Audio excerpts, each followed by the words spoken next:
Ooh. And let me just make sure we are live. Is this an interact with chat kind of thing, or do I not acknowledge their existence? I sometimes acknowledge their existence when I bless them. No. All right, we are I'll be the live. one to keep an eye on chat if you want me to. Okay. I mean, I usually keep an eye. I have chat on my right monitor. I have chat on my left monitor. I have chat on all my monitors. So I usually catch one of them saying something every now and again, bring it up. But Gotcha. alrighty, they'll probably be jumping in. Augustus, what's going on?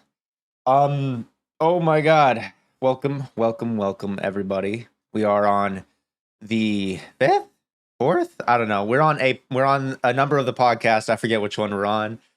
Pumi, what's up? And new guests every time. We did have some returning people, but this time is just all new people other than me, and we have some interesting topics to talk about. I'm actually really excited. I'm energized. I got coffee. It's wonderful. I got the Hawaiian shirt on. I feel great. It's a wonderful day, other than daylight savings where I had to lose my sleep. But other than that, I feel great. And so we have two guests here. First one, I'll introduce yourself. Matrix, what's going on? Hey, my name is Matrix. I'm kind of majoritively a streamer. Want to make videos soon, but editing's a slog. But I do enjoy making thumbnails, and that's about it. Feeling that. I appreciate it. And Matrix, if you haven't known, has a video that came out. I think it was like 6 days ago, 7 days ago. It was a bit ago. Or was it 4 days ago? I forget. But it's a really interesting topic. It was about Linux and Enfield support, and that's what I really want to talk about with him specifically. So I'm really excited to talk about that. So appreciate you coming on. And then next is Ramen. What's up, my man? What's up? Hey everyone, I'm Ramen Blitz. Some of you probably know me from competitive TFT back in those days, but in this context, I've been a degenerate Gacha head for like better part of a decade. So what it do? Hell yeah. Appreciate you coming on, Ramen. I really do. And me and you, I've watched your videos. We've matched. I think of our opinions are pretty similar. Honestly, you have more experience in Gacha. I'm actually very new to the Gacha space. I only started with Gacha in Wuwa, and I didn't start making content until like I think April of last year in Wuwa, and I switched over to Arknights because I'm just enjoying Arknights a lot more. We all love Arknights, eh? Yeah, it's really good. It's a really good game, which I need to finish chapter 8. I've been at the last story point in chapter 8 for 2 months, 3 months. But Is that the Tallulah one? yeah, I just finished fighting Tallulah, and I'm literally on the last story one. You're at the epilogue, and you're like, whatever. Yeah, I'm like, I'm not going to stick around for the end credit scene. It's like an Avengers movie. I just walk out. But no, I need to finish it. It's just one of those. It's like with every single story. I think every single story point in chapter 8 has been like an hour read. So I'm like, I need to just lock in because I fucked up one time and I finished the entirety of chapter 6 in one stream. It was like a 11-hour stream, and I think I died inside. It was I had to like recover. I didn't think I did any story, and even then, I've been just terrible at doing story ever since then. I need the roll into Victoria. I need to fucking wrap it up and get into Victoria. That's longer. Yeah, I know. I've heard. I've been trying to catch up the picks, and then he bursted the story, and I was like, God damn it! But it is what it is. It is what it is. But wicked. So I think we'll start off this with. I actually did not write down like any like talking points, honestly, other than the stuff I kind of was like, oh, let's cover this a little bit. So first off, I want to start off with what's your opinions of Enfield? I would say just you don't have you could give a rating, whatever, however you want to give in your opinion. Be my guest. We'll start with the Matrix. Okay. Enfield for me was a lot of excitement for a story and world I was heavily invested in already. Yep. And the execution of Valley 4 kind of murdered the story for me. Yup.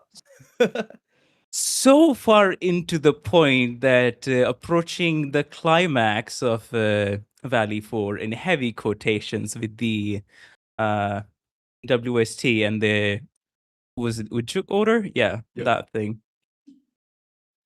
Yeah. I felt insulted as a chapter 8 Arknight's player when I was reminded from the fucking game soundtrack of the Tallulah boss fight. And I'm like, man, there is a stark contrast between the two. But aside from that, I really love the factory. I'm not big on combat, so I've just been enjoying it casually Yeah. and reading some of the lore, as well as very, very much enjoying. I think the exploration in the game is my favorite thing out of everything so far. It's been very rewarding. Like the first 50 hours of the game, 80% of that was just me being a complete loot goblin. I would trigger a quest, I'd go halfway across the map, loot everything, and then trigger do the next thing in the quest, and I'd be like, "Oh, another shiny. Let me just get that." Yeah. And yeah, that continued for a long time. So that's my opinion on Endfield. Oh yeah. I mean, I can agree on that sentiment. Honestly, I really can. Ramen. I'm sure we'll talk about the specifics in more nuance after this overview, but like, yeah, generally as a storybook, strictly the story makes me want to blow it off, smooth off. But I mean, the lore build, like the world building, is I'm kind of enjoying it. I'm reading all through all the operator files right now. I've just started. I just learned from the Reddit that I guess every weapon has a description, so I'm going through all that too. There's a lot to pick apart. There's still a lot to go through. I kind of like what I'm reading. There's just like this weird it's very blatant to me that they changed it from like 500 or whatever years in the future to 150 years in the future, and 150 doesn't make a lot of sense for some of the descriptors. Like for example, in the 1.1 trailer, there's a little thing that says the ancient homeland of Jing's, I forgot what the place is called, Stockade. Yeah. The fuck you mean ancient homeland? It's been 150 years.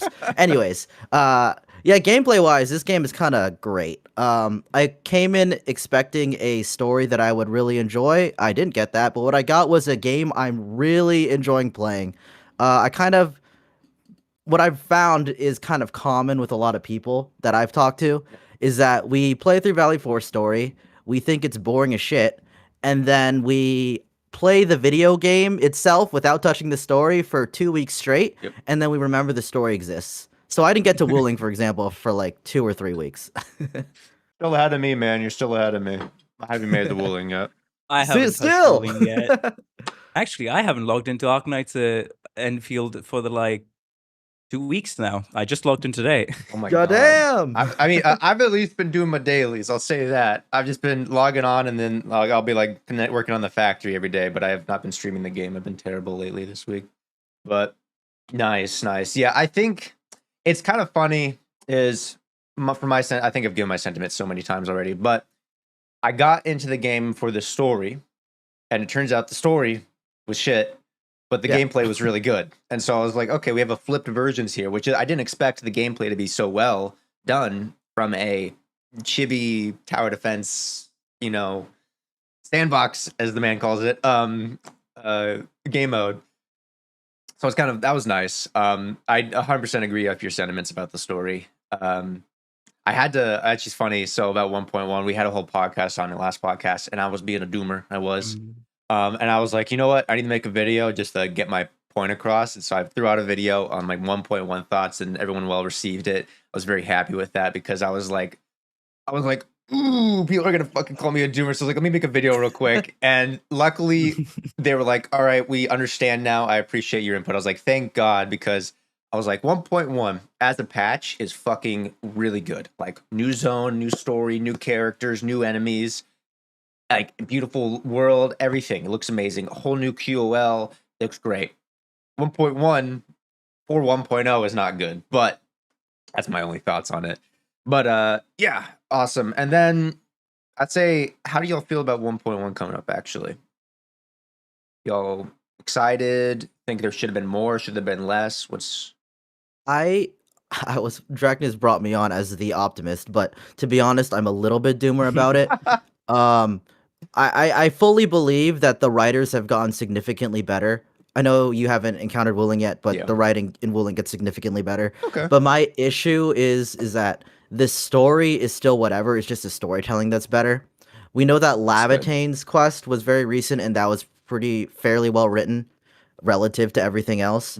But I guess my point is, where is the writing up to beta is what I'm trying to say. Yeah. So like, let's say it would make sense for 1.1 and 1.2 and at least everything in this area to have been written at the same time as 1.0. Rewrites notwithstanding. So I guess where does that end so where I can enjoy something cool? I think it's such a tough scenario because in these action open world action RPG games and stuff like that, roleplay games, is the audience cares more about this. I would say cares more about it's easier to acquire an audience when you have good storytelling over a good story. WoWa does this really well. When 1.0 came out, or when a game first released, the storytelling was not that great at all. And then 2.0 came out and they flipped it on the head and the storytelling was fucking amazing. And that's the one props I give to WoWa is their storytelling has almost always been amazing, if other than the fact that it's very rotational, very easy to pace out and stuff like that. But amazing. But the story, there's no real like overarching story. Like there's no real like I'm not really getting involved in the overarching story. It's like watching an Avengers movie and stuff like that. A story of the week kind of thing? Or villain of the week rather? It's kind Episodic? of it's like episodic. It's kind of like I don't care about the overarching story. I just care about the experience and stuff like that for the story. But I would say for Enfield, the Arknight story behind Enfield is a fucking amazing. But the storytelling isn't great. So people aren't happy with the storytelling. And then we haven't gotten enough of the overarching story, I feel like, in Endfield for people to get attached. Because that's one of the things, it's like you got to hook it and then draw them in with the good storytelling and then have a good overarching story. But you haven't done the hook yet, so people haven't been drawn into the overarching story. And you're only drawn into the overarching story if you played the previous game, realistically. Right. So it's kind of where they're in the toughest scenario. Luckily, their gameplay is fucking amazing. The factory, I'm so glad that, like, I was worried about 1.1. I was like, I hope they add in some factory stuff. We'll see. And they just were like, they blew their whole load on the factory. They're like, here's everything. And I was like, yeah, what I want to see. And then the new boss looks so cool. That's what I'm a huge bosser guy. I love my Soulsborne games and stuff. And even Armored Core 6, huge fan of that. Played every ending. I think I've done it like 8 times. But I love my bossing, so I'm really happy about that. New enemy types look cool. Still needs a good endgame combat system, I feel like. But other than that, I think they're doing pretty damn hot in the exploration. I mean, I've enjoyed the exploration in Valley 4, other than the fact I really hate that ziplines need a power source next to them all the way. Just not a fan. I feel like that needs to change.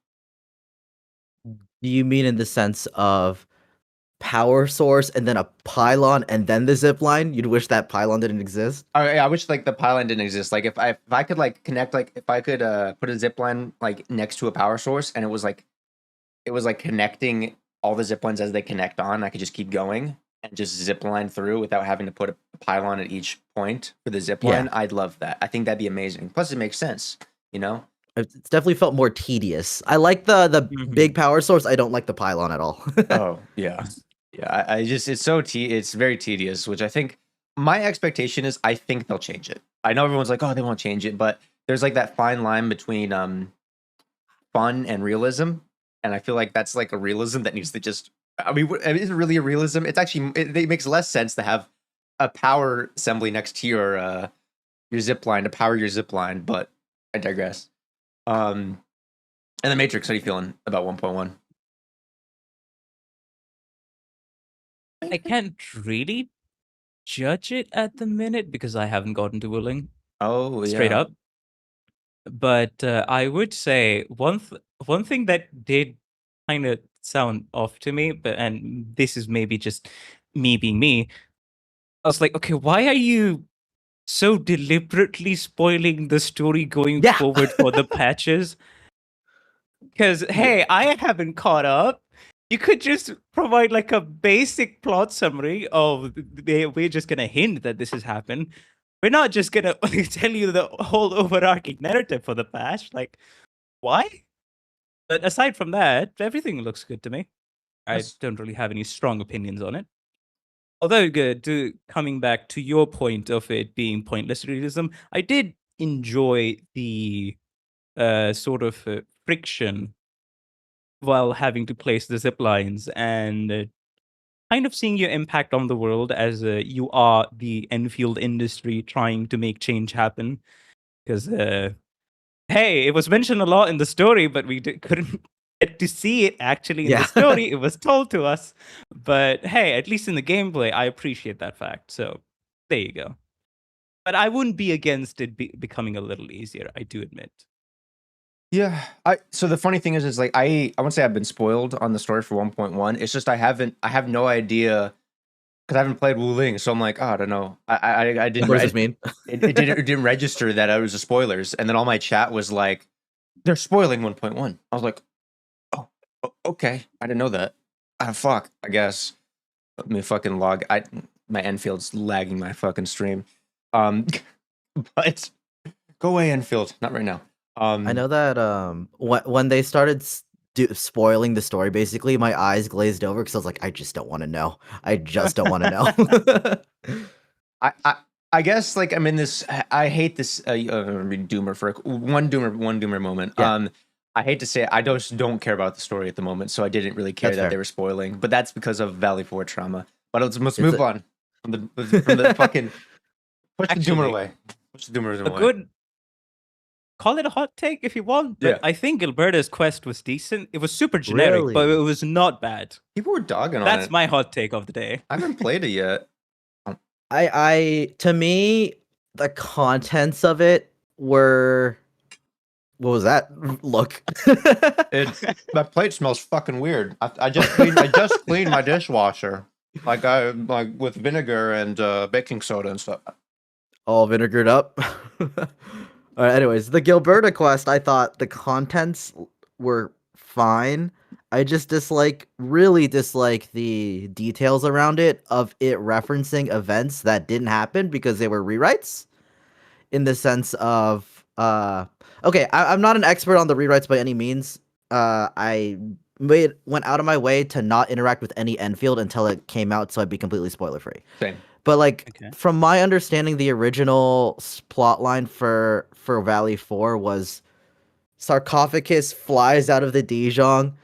No happy wake up scene on that space station, and then Gilberta saves us before we crash and die. Huh. And then there's all that, and then Gilberta is interacting with us as if that happened. I'm just annoyed that they didn't just rewrite that. Yeah, I think because Drac brought up a good point. He was like, if they had kept in, well, it's a good and bad point. It's like, if they had kept in all the story, the Valley 4 story would have been 60 fucking hours long and stuff. Yeah. And we would have been inundated. And then I'm also kind of at the point where I'm like, well, if it was 60 hours, would it have been a good 60 hours versus a bad 30 hours we had? I'm inclined to say no, but I don't actually know. Yeah, I don't know the answer to that, honestly. But I expect, when they said they're going to rewrite the story, and we were 4 months from release, and they just rewrote the story, I was like, that's not happening. Yep. That's bad. That's not good. There was there's no saving that. I've never seen a game company rewrite a story with it sub 6 months before release of the game and it be a good story. Non-feasible. To dogpile on the doomerism, there was a point last pod episode, because of course I watched the whole thing. You already know I'm a big supporter. Much love. Nice. Let's see. You talked about how 1.1 looks great, but your issue is that they have to redo Valley 4 in the same way that, what was that MMO? Final Fantasy? Yeah. They redid their whole start. My issue, more so the realism is that either they are correctly staffed and they have no resources to pull people away from future content, because you should focus on future content, because you can't just throw away your current player base that are loyal. Yeah. Or they are overstaffed, which is a whole other issue. Oh, yeah. And they're able to do that. But let's say that they're just normally staffed. It takes 6 months to a year to onboard just engineers. Yeah. For example, you can't bring a software engineer up to speed on that code base instantaneously. So at minimum, assuming they're hiring a bunch of people for that, it's going to be a year out until we get that. So they onboard, plus they have to actually do it. maybe 2 years out, who could say? Yeah, and also the fact is, yes, it's on Unity, but they rewrote the engine apparently for Unity, so They have to train them for that. they have to train them on the rewrote and basically a whole new engine, basically. Yeah. That they're working with. So there's so much they have to fix, and I guess like it's a tough scenario. To be honest, they're I wouldn't say they're fucked, but they're on a really bad like scenario where they have to please the current audience they have going forward, but they also have to attract a newer audience into the game. And what I've seen a lot of games do, like I'm just going to use Woo as an example, is when 2.0 came out, everyone was hyped. It was probably the best, like 2.0 was the best thing they could have done for Woo, or for Woo could have done for themselves, and or could have done for Woo.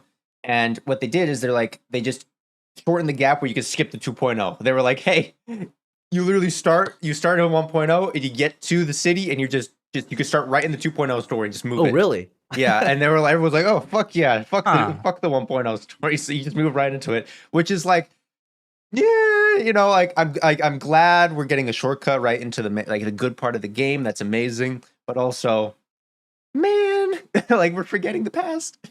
How much world building suffers from that if you just skip all the way through? Yeah, I was about to ask. Not much, because Renacida was barely hinted at. It was hinted at before 2.0 release, but not to the extent. And I'm trying to remember. Was there no? So yeah, they literally, where 2.0 starts, you start in the Black Shores and they go, "Hey, we got this thing and this letter or something, it's invite to this party in Renacida. Do you want to go?" And you go, "Yes," and you hop on the boat. So there's literally like no setup prior to that. You literally start like there is no setup, honestly, before Renacida, other than just the fact you're in Black Shores, which you could say getting to Black Shores is the setup, but that means you just get to 1.3 and finish that story, which I liked 1.3, but everyone else hated the 1.0 stories other than me. But it wasn't too much. But yeah, Renacida was bad. I love Renacida. 2.0, 2.2, 2.4, best. 2.5 maybe crap, but 2.4 was the best story, honestly. That speech still gets me. Lupa's speech. But yeah, I'm curious. Let's see. Lowlight would never do that. Anon said, Lowlight would never do that, but the board of directors might. So fucking like, but let's stop with the doomer. I'm being fucking. Hey, that's the kind of good thing about Hypergriff, because Lowlight is the majority stake for his own company, and it's all inside investors, and there's nobody else outside forcing them to make decisions they don't want to make. And it's a majoritively artist-controlled company, so we are pretty safe on that point, I'm pretty sure. And I've also heard that in fact, Glowlight has a higher stake in Yostar than compared to Yostar having a bit of a stake in Griffline. Yeah, I did see that. That is really funny, actually. Which I know everyone's like, "Oh, take Arknights back from Yostar and stuff and publish it themselves." But not the light, but the founders. Okay. Yeah, the founders. Yeah. Somebody in chat just pointed out. Thank you. Comparing 1.0, Woo 1.0 to Endfield 1.0 is extremely absurd to me. So like, I'm not comparing it as in like, because like 1.0 for Woo is obviously a shit show. Enfield's 1.0 is still amazing and stuff like that. I'm not shitting on Enfield by comparing it to Woo. I'm comparing it in the sense they're both action RPG roleplay games and like the atmosphere of the economy they're taking up of players and stuff. I'm not comparing it in quality or anything along those lines. I'm just using Woo as an example of options that they could take or could not take. Based off of my experience. I'm not trying to like degrade Woo or degrade Enfield either way. I know that's getting a little pithy about Would you say that the direction of the game changed significantly from 1.x in Woo to 2.x and on? Yes, 100%. I would say, yeah, like, yeah, I think it did, honestly. Which I don't know what they're gonna do with Enfield, which I know some people said they felt like they already have a direction where the game's going. I still personally feel like I don't have a direction. They haven't been related. But what's up, Virgon? How's it going? Hey. But yeah. Well, let's see. Anyways, moving on from the doomerism. I think fucking. This just be a shitty joke. I'm gonna fucking keep saying all constantly. Anyways, let's move on. Let's talk about Matrix. This is your expertise, all right? So you All posted a right. video a couple days ago. Or it was like 4 or 5 days ago. It was 2 months ago. 2 months ago? No way. That was not 2 months ago. Yes, it was Arknight's Endfield set up on Linux. It was 24th of January. This was basically a few days after Enfield launch. We actually had Enfield running on Linux before it even flipping launched. So That's really funny, actually. What the fuck? I mean, I don't know. I feel like January was just like yesterday or something like that. Maybe I'm all jacked up or something. Where are you? I While you hate. intro this topic, I'm gonna use the restroom real quick. Yeah, go ahead. Go ahead. Let me see here. There you are. Was that fucking 2 months ago? Am I fucking tripping? It was a month ago. Okay. Well, almost 2 months ago, but I'm seeing. Yeah. Oh my god. A Yeah. month and a half ago or so. Yeah. So you posted this, and it was Organized Enfield set up on Linux, Heroic Launcher, and Steam Method. And I was watching it, and I didn't register it until like I saw like Griffline in the Steam launcher, and I was like, or Grifflink in the Steam launcher, and I was like, wait, what the fuck? I was like, holy shit. Because that's the one thing I would love to have Enfield on Steam, just, you know, for purposes. My question is, does it track? Because I know it's like technically the Steam launcher is tracking the launcher of Enfield. So as long as you leave your launcher open when you're playing Enfield, would it still track your hours played? I don't know how you do that for a non-Steam game, I'm going to be honest. So no, at least for me right now, it does not do that. Okay. Like it doesn't really show any details on the launcher because I'm just adding it as a non-Steam game and just running it on there. Still really nice just having it in your Steam though, honestly. Yeah, for sure. But so how was this? So this was discovered like before release, or it was like, was this like put out by the company, or was this just something just like No. So here on the Linux space, we have something called Proton, which is a translation layer which makes Windows games run like Windows games on Linux. So we'll just have a Windows exe, a translation layer, and through that translation layer, it'll run on Linux. Okay. And Proton is developed by Valve for their own Steam Deck, and then they open source the thing, so everybody on Linux can now enjoy Linux gaming, and it's significantly improved since the earlier days of gaming on Linux, and it's up to the point where 95 to 99% of the time, you have a game on Steam, you just download it, it just works. You don't need to do basically anything. Yeah. Okay. Huh. And so yeah, to the setup, do you want me to explain like a bit of the technical details of the setup, or do you want to just give like do you want me to give a general overview? I think like a general overview would be really cool for the audience and stuff. Because like for technical stuff, I'd just like link your video for them to go check that out. Actually, yeah, fair. So it was. So I was trying to see how to get this working or running. One of the people in my Discord linked to me a Reddit post where fellow Linux users were trying to make it run. Because since Valve's Proton is actually open source, people have made their own forks of it and improvements over the base Proton to be able to make other games run. So one of the most reputable forks of Proton was not running, so people were not sure if this would even work. But and then people discovered another fork of Proton, DW Proton. Yeah.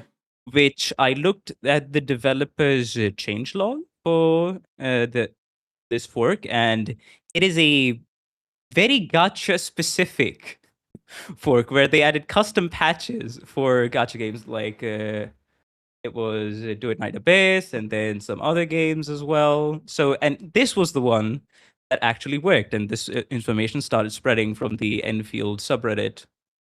So that was where I got my information from, because most of it's basically just if you use the heroic launcher, it's just you add a game, you run the installer, then you just link the executable and you're done. And it's the same on Steam as well. It's just you gotta know where the files are stored for the game inside the directory, because how it works is basically it'll make a Proton prefix directory, which will emulate a Windows system. So you go into that, it'll have a C drive, it'll have other things as well. And in that would be the actual Windows version of the game. Okay. So that's it. It's very simple. Is it? There's no opening up the hacker terminal, typing stuff down, and then putting it in, and then hacking it into like a server. No, it's nothing like that. So it is almost just kind of like an emulator, not really, but like how like not how an emulator acts, but basically how someone would go about getting an emulator for a different game. You're like, emulation and translation are two different things because it's a translation layer. It translates something to run on your device. Emulator is it'll emulate the hardware of that device to then run the software. So it's technically different, but you can kind of say it. Yes. Does the translation have any slowdown, or is it pretty seamless?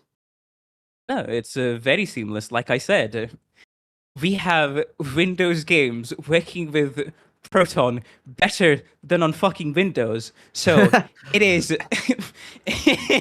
goes to show how bad Windows is, but that's Windows besides is the so point. unshittified a little bit. A lot of dependencies. it's crazy that you could. I mean, like Enfield already runs amazing, but running even better on Linux versus Windows, which is made for Windows. So it's kind of it's kind of cool. Do you have any issues with updates or patches? Doesn't like jack anything up? It's just kind of like a normal update system. Nope. Because most of it is just server side, and it's not like I gotta get the patches from like developer's website and then fix it and update it. It's nothing like that. So it just works out even better.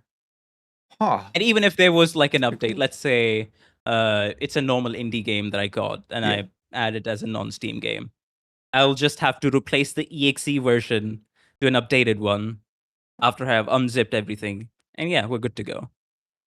So right now, do you just launch your game through Steam every time you want to play Endfield? Yes, I go to Steam because I have the launcher link. I launch the launcher through Steam, and then I launch the game. And yeah, you're done.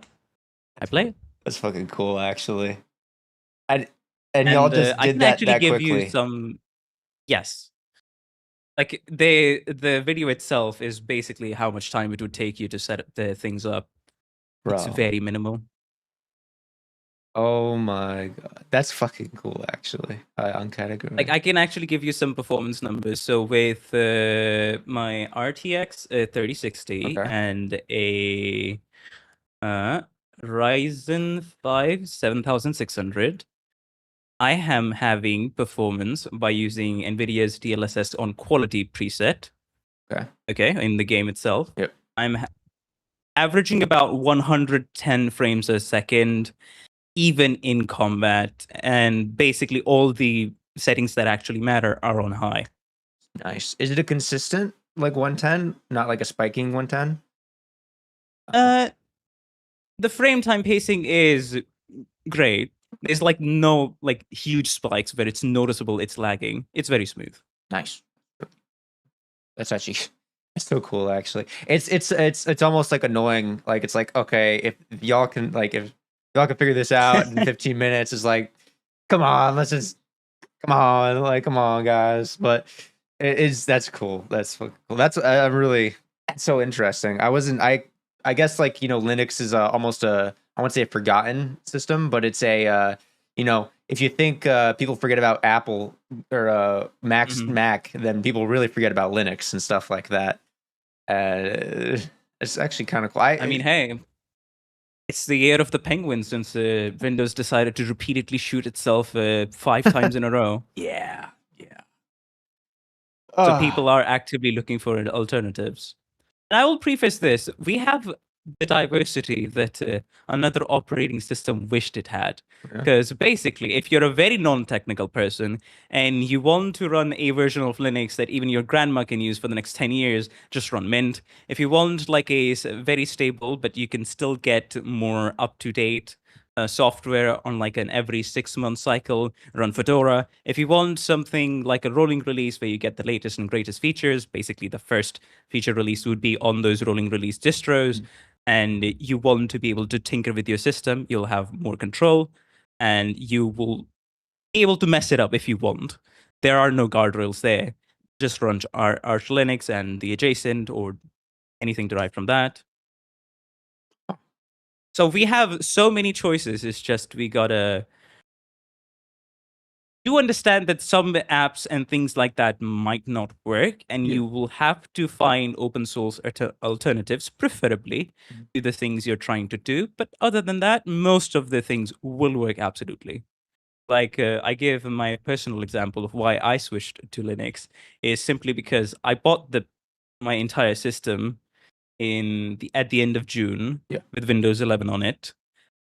Right after that, whenever I tried to play a high quality video on YouTube, my graphics card would just start dying horribly with black glitches all over the screen. And it was getting worse by the day. So basically, I had to do an emergency research as quickly as possible. And so, okay, Catchy OS is the thing. It's very beginner friendly as well. And I'm willing to get my hands dirty if I want to change something and open the dreaded terminal and put commands in.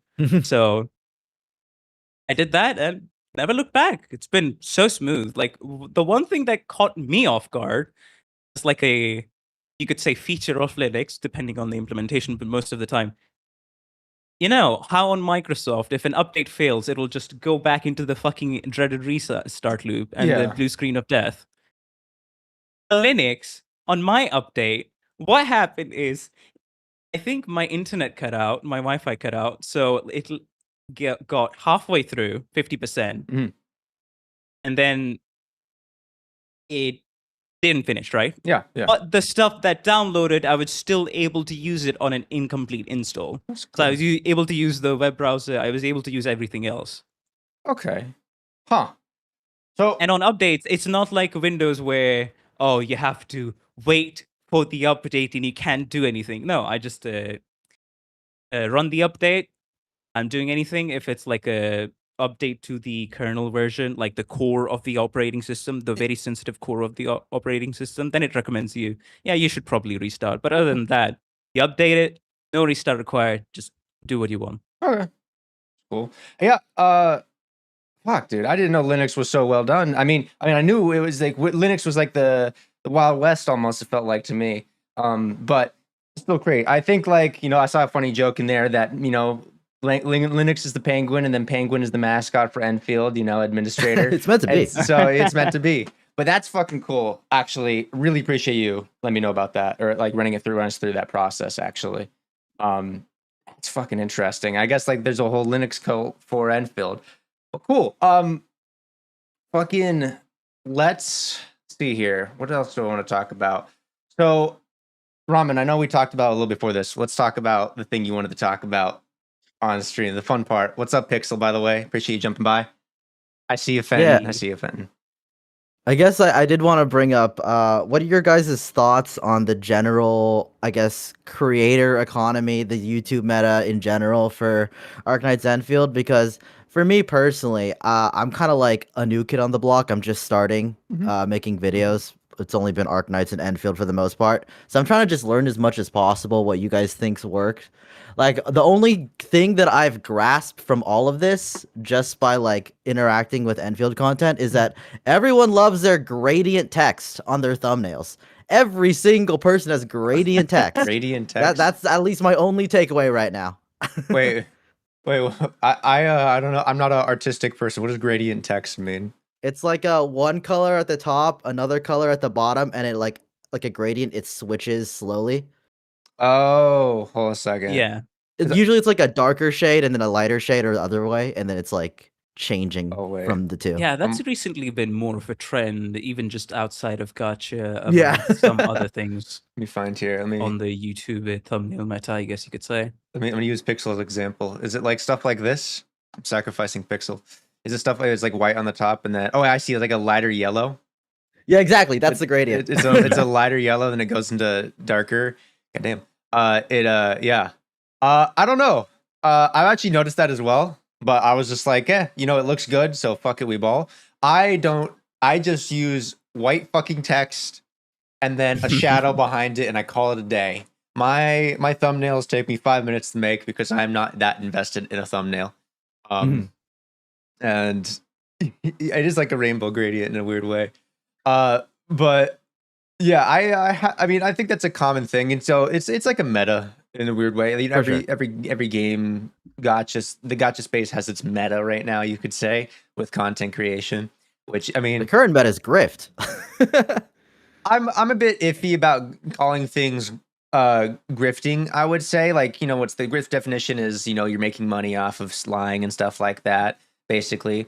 And I have seen a lot where people like will shit on a game and then they'll go be sponsored for it and they'll talk about good things about it, and you're like, all right, guys. But Yeah. I also don't watch a lot of content creators in the gacha space, honestly. But I would say Fair that enough. I personally don't like I don't ever watch any anime or gacha. I just started watching content creators specifically because I started posting videos. So it's like, I mean, I should at least look around. I should at least shop a bit. Let's go window shopping. yeah, And it's just like when what I call grift, what may not be the right definition use of the term, I don't fucking know, is like the same point, 8 different videos on it, the same doomer thumbnail caption. It's doomed. Like the in my head, what I consider grift is like that one. What's that one common example? The UK is collapsing in 30 days. China's collapsing in 30 days, and then it's just some shit. Even though, no, man, that's just not possible.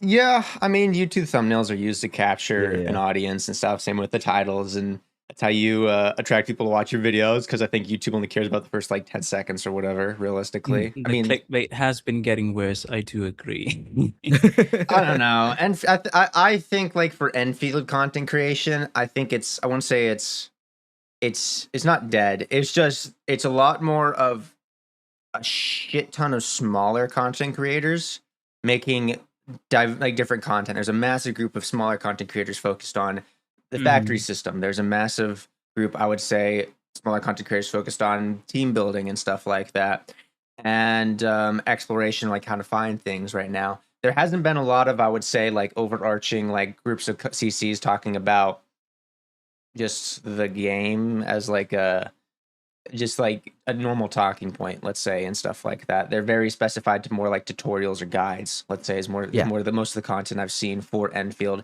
versus other games where they just kind of sit down and they'll talk about the game as a whole, which you'll still see that. Like you'll see it with like Gacha Smack talks about the game as a whole and his opinions on it, and other content creators. Like, I mean, even you did one ramen as well, your overall thoughts.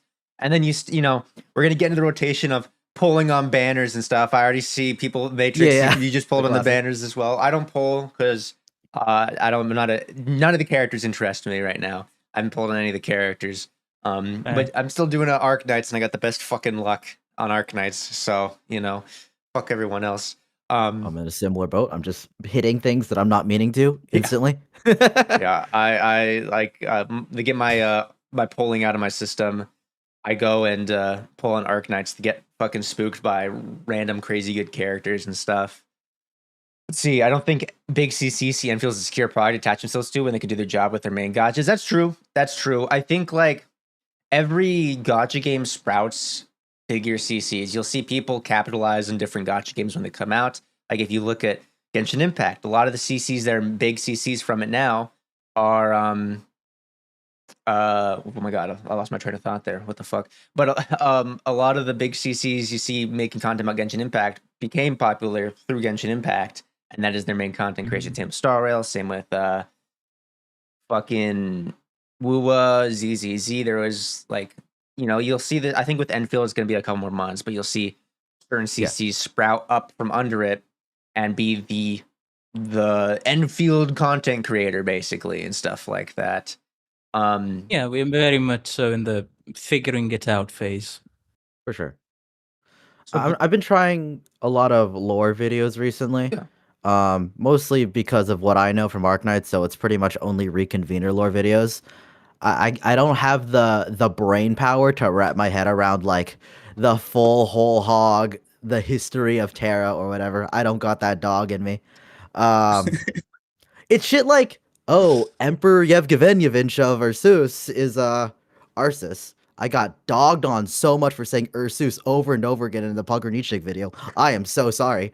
Oh, Emperor Yevgenyevich is bouncing on a Sibian, and that made Letanon and Kazimierz enter a war. But wait, the Sibian was actually a Colombian brand, so now they got the economic boost to make the Lone Trails event happen. It's like there's so many moving pieces in like the overall story that I don't understand. So I just have to like keep it self-contained as to what I'm capable of. True. And I'm just like trying to force my way in through that, but I don't even know if that's like a thing in the long term. Yeah, I don't have the brain power to process all the lore. I'm still waiting for someone to do like a full compilation of, all the written text from the swords or the weapons, the characters' written text, the random word like books and things you find and combine it into like a proper video and stuff. Um, I my what I was kind of hoping would happen with the lore with this game, because there is like nations, but they don't really feel like nations. They feel more like corporations. I feel like this is going to be like corporal wars, basically, is what it should be. Is like corporal wars or faction wars, basically, which you could call it nation wars, like the Arknights has. But let's get to like the corporal wars, basically, and stuff. And speaking of a bad corporation, fucking Enfield is a terrible, terrible corporation. You like colonizing, buddy? They're fucking evil. Like, this is like, they're literally like Amazon, like, be smiley, be happy while we deliver your package through a drone, you motherfucker. Like, the absolute most, like, super, like, I'll be honest, dude, Enfield's fucking evil. And, like, yeah, we gave you cancer. Here's the thing. This will help you solve your symptom and stuff of cancer. Also, these cancer rocks are good, actually. Even though the last, 6.5, 7 years experience you have with these cancer rocks in the previous game is really bad. I mean, they have effectively developed extremely efficient suppressants to basically make the oropathy situation a non-issue. So for everybody in the civilization band. So I guess I can interpret that as something in good faith, but we really have to see more about the endman. What are the implications of the Zeroth directive? How did some of the civilization bands, elites get around the corporation, so to speak? Because it was mostly just from what I know. Now, correct me if I'm wrong, chat, as well as you guys, if you're more knowledgeable about the law. But it was a joint expedition between multiple countries that fixed the portal up in the north, if I'm not wrong, and then they arrived in Talos 2. And it was and I think that portal was active until like a few years in, and then the first Angloid War happened. So now it was just up to the surviving people and trying to wage a war against the Angloi, and also trying to decide, okay, how do we govern ourselves? What are the rules? What are the things we shouldn't cross? Very hectic. From my understanding, between the first Angloid War and today, there was something that's not described very well, that's only mentioned in passing in a few files, called the Humiliation War, which is a lot of what I've read it as is a major civil war between a lot of powers, basically a bunch of old world Terra powers and a bunch of new world companies like the UWST, for example. And eventually, like, people called it the Humiliation War for a reason. They're like, why the fuck are we doing this? There are Angoloi out there trying to kill us all. And eventually, I think we got the modern civilization banned off of that Humiliation War, with the three powers that we know being the major ones. Kind of like, I assume, rewriting history, which is why I'm like a little interested on from what perspective are the writers of all the Nexus files in the game? And are these Nexus files reliable narrators or not? Okay. That's an interesting question. Yeah. So what's interesting, my theory, because you all like the whole like lore about the Angoloi, I'd say in Arknights, what I learned from Arknights is they travel across the stars hunting whatever the fuck and stuff like that, and they I forget what they're hunting specifically, but I feel like Talos 2 is like is like right in the center of their fucking territory and stuff. Like, at the rate we're getting attacked by the Angoloi in Talos 2 is like, are we just like in their territory or something like that? I don't know too much about the Angoloi, honestly, but that's what it feels like almost. And then what are the three factions currently? It's the UWST, Yeah. the like or Cis one. There's the Yan one, which is like the Academy of something. Oh yeah. Basically where Wuling is. Hongshan Academy of Sciences, then the Yeah. UWST, the United Worker Syndicate Force, I Mhm. think. Yeah. And there was another one that I'm forgetting. TCGG, I think, is the Yes, acronym. basically. Yeah. Yeah, the General Chamber of Commerce.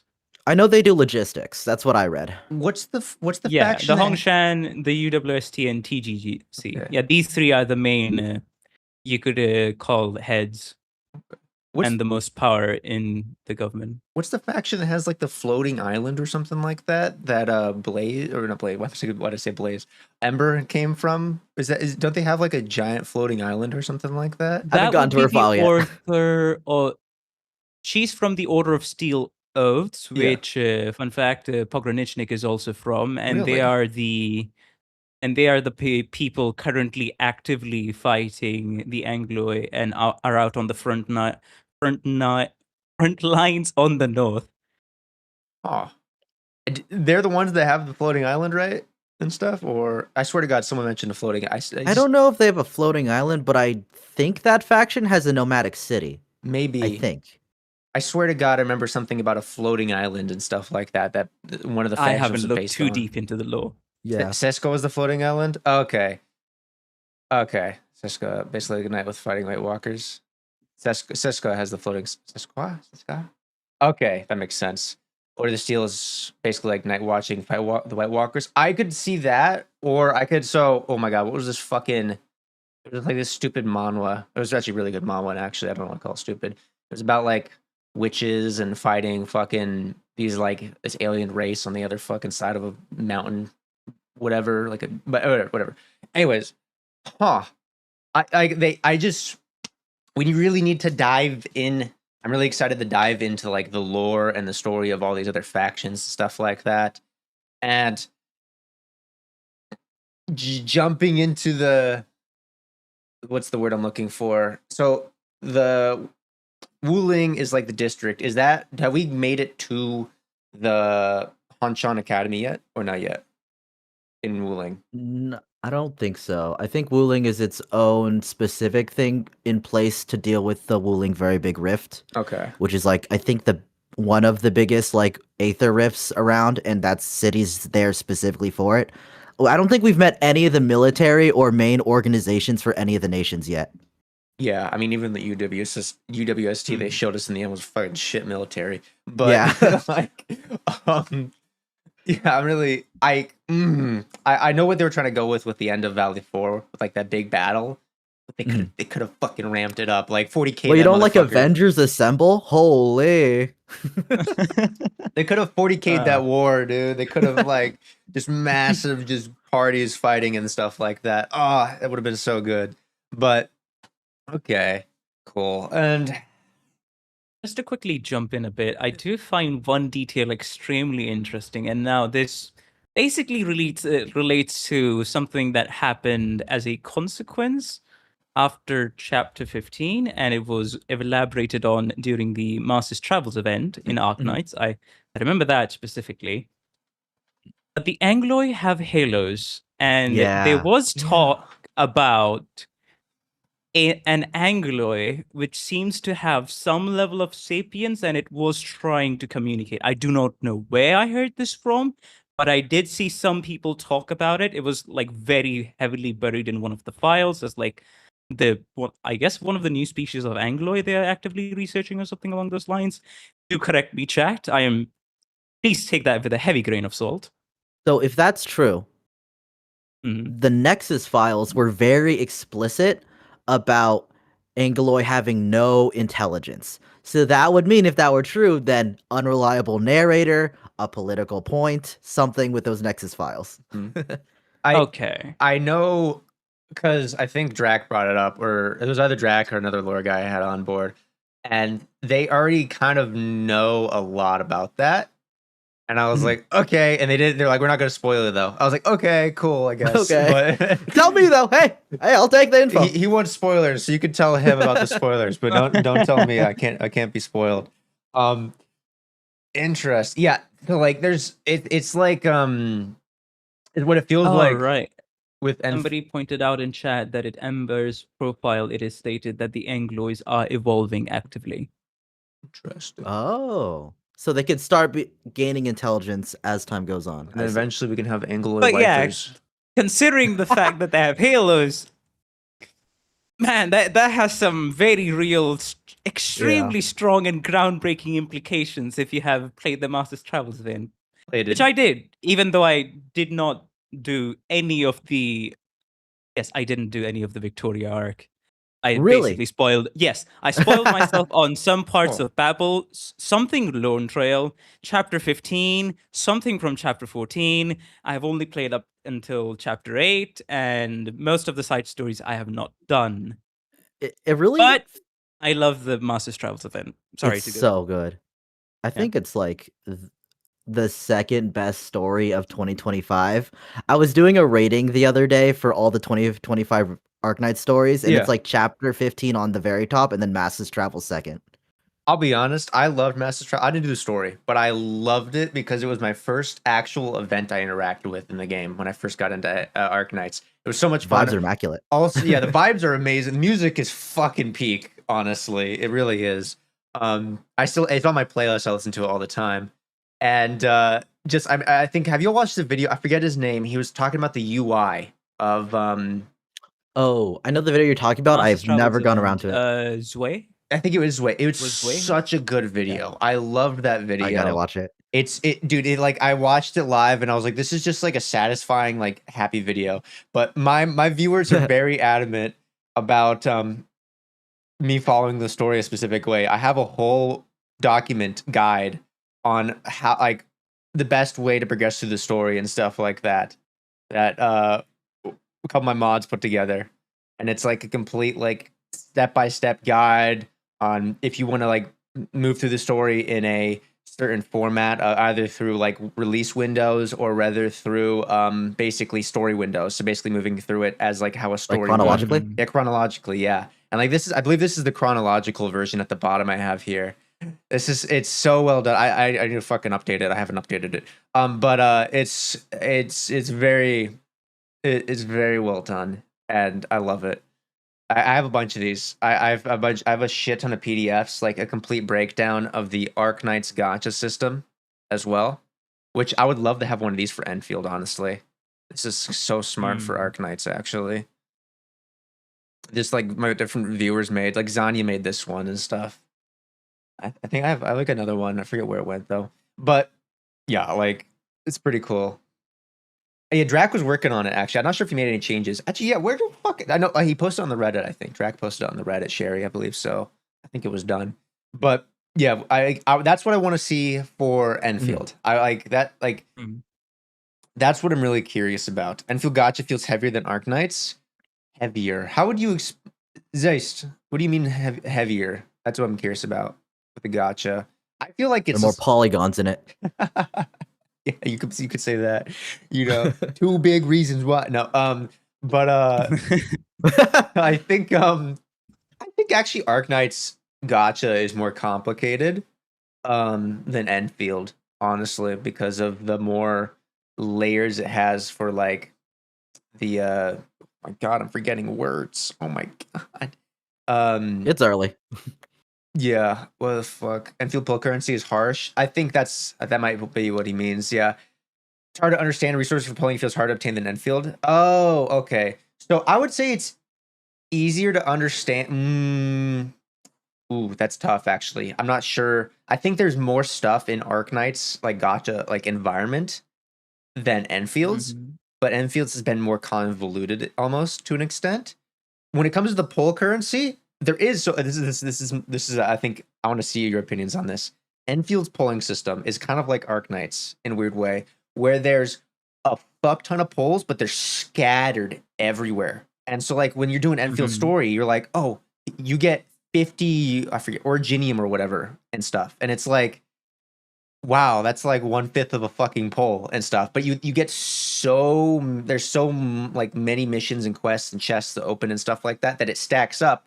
But it's very unsatisfying if you're used to a more of a bigger hit, kind of like a, like a bigger hit of polls basically from doing a quest or doing a story. So like with Arknights, it's not as bad because it's scattered everywhere, but you're just managing a UI. It's easy. You're not running around. Mhm. But with Enfield, you're like, oh, I have to go run over there in game. Like I'm getting tired in real life. The fact that I have to go run over there to open that chest and stuff for 150 originium.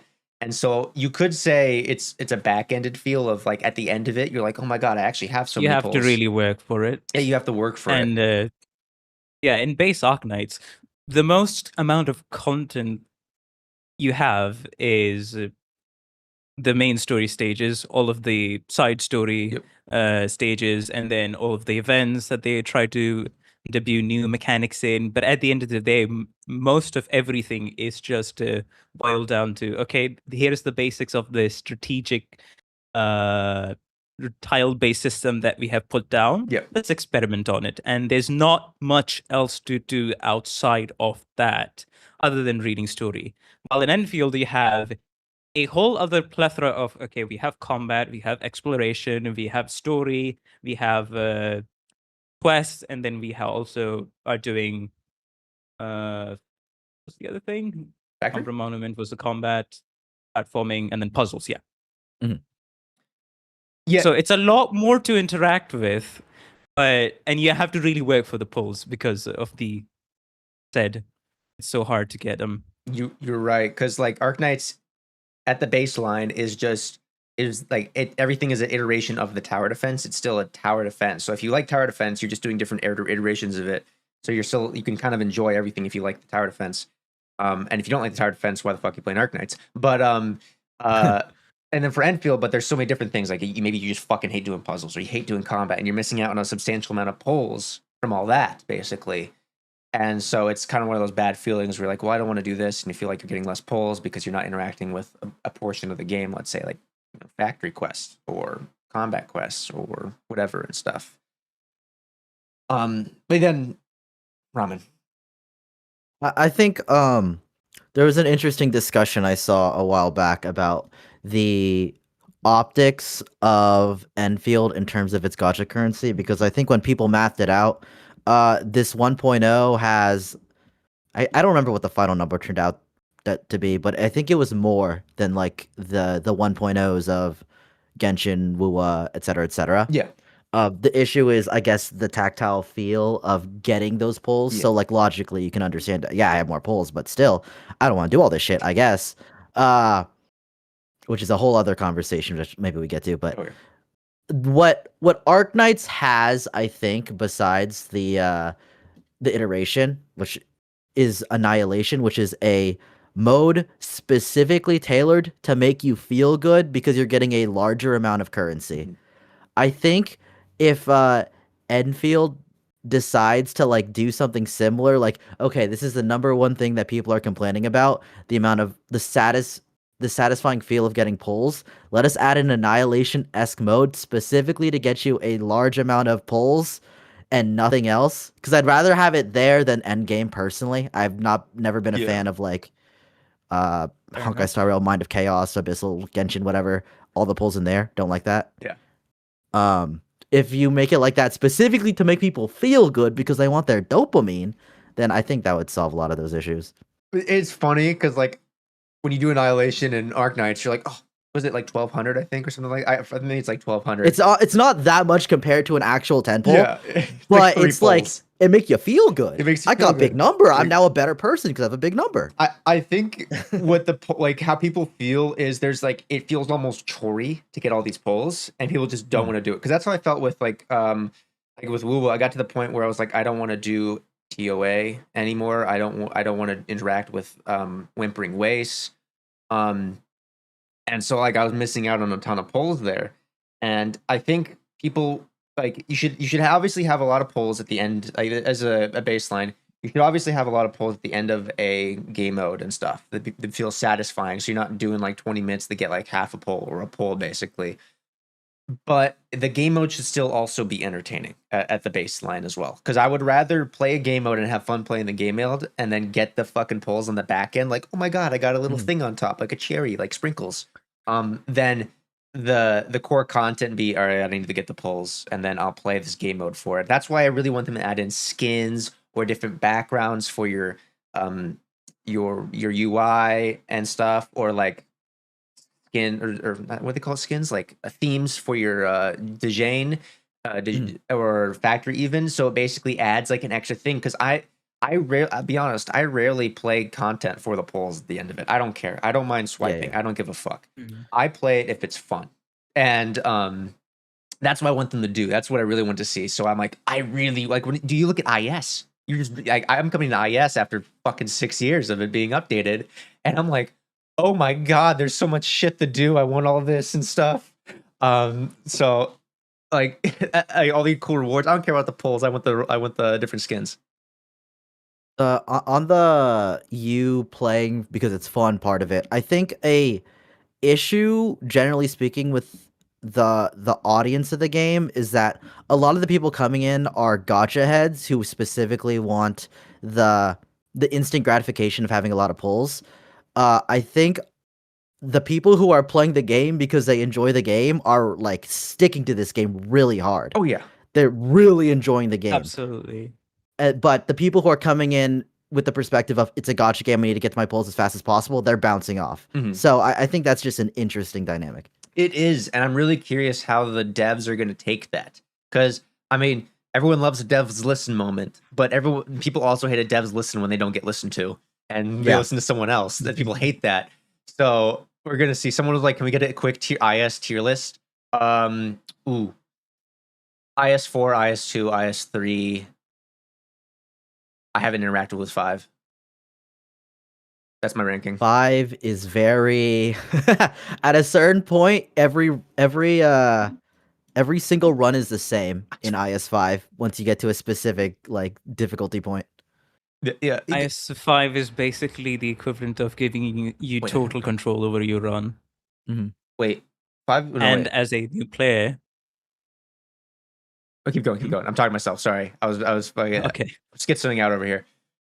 But as a new player, when I started playing, it was the best because that was the only thing I experienced, and there was a lot of interesting mechanics and some parts of the alternative timelines and stories thrown in that I really loved. I'm not going to say anything or mention anything, but there's a certain ending that I really like. Yep. Hold on. You keep going. Sorry, I'm talking myself. Although I should preface this, I probably should have prefaced this at the start of the podcast. I have not been playing Arknight since like 4 months ago. The reason is very simple. Yostar fucked up in October. They fucked up so hard that I could not continue playing it on Linux, and any other way of emulating on Linux is just kind of like, okay, I have to use a cloud service to play my dang game. No, I'm not doing that. Yeah, screw that. Or I have to get a watermark aside from that, or I have to download an entirely different OS to play it. I'm like, how the hell am I even going to record that and stream it, brother? What? But anyway, so yes, I'm basically waiting for the PC client. We need Lowlight to do a hostile takeover of Yostar, and we'll be the foot soldiers. I'll be on the front lines for you. Oh my god. But brother, if I tell you my pain, 75 reinstalls of Arknights by deleting, reinstalling over the 2 weeks that Masters Travel, after the 2 weeks that Masters Travel's released. And it works for one day, and then as soon as you close it down and then you open it up again, it's like a roguelike. Data expired. Wow. So everything's gone. I actually have been having issues with the Google emulator or whatever it's called. It just undownloads Arknights for me every so often. The hell? And I have to re-download it, and it doesn't download like a normal game. It takes like 4 to 5 hours to re-download, and I have 1 gig up, 1 gig down. So it's like really weird, and it doesn't show you progression at all. So every so often, like before I stream and before I play Arknights, I have to check the day before and be like, make sure it's downloaded, because there's been a couple times where like right before I go live, I'm like, I'm gonna play Arknights today, and then it's like it's not downloaded, and I'm like, well, I guess we're just doing Endfield today, and I'm like, fuck, because I wanted to hop on. Yeah, Drax says Google Play it's probably my end. I don't know what's going on. I'm not launching it through the Google Play on PC. I'm launching it like it's just like what's it called where you have it on your desktop and stuff. The game itself, I forget, but I'm launching it through there. I don't know. It does that to me, and it's really weird. Well, the I piece used to. trying the CN PC client because I do know some people that have had the opportunity to try it. It is great, and one of the viewers, my viewers, at least from my channel, Thanfong over here, shout out to them, have informed me that it also works on Linux because some people were posting about it on Bilibili or something like that. So I am happy because for Enfield, the Linux community was predominantly concerned because of the anti-cheat. Would it allow to run it on Linux? And it's a whole other can of worms. If I get into, I'm gonna yap about it with frustration for the next 10 minutes. But basically, it's extremely easy for the developers of the games themselves because there is a actual button on the server side to make the fucking anti-cheat run on Linux, but they don't want to do that under the pretense of the excuse, oh yeah, because Linux is so open source, they can just people have an easier time modifying the kernel to get around the anti-cheat. Mm-hmm. And I'm like, brother, you are the fucking people that decide a kernel level anti-cheat that invades into the most sensitive part of your system. When it goes down, your entire fucking operating system goes down. That should never be a thing.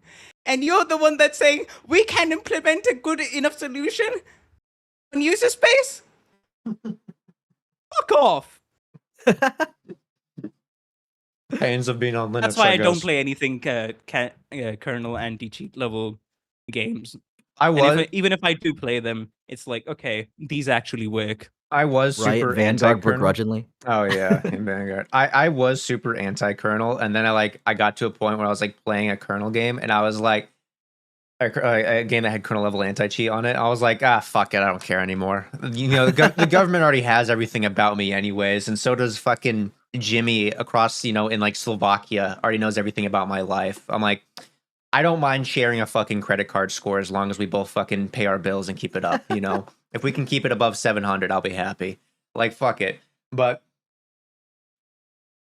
oh, yeah, it's fucking funny. Yeah, the one thing on the Linux side of things is you have control over things. It's open source. You can actually see what's happening.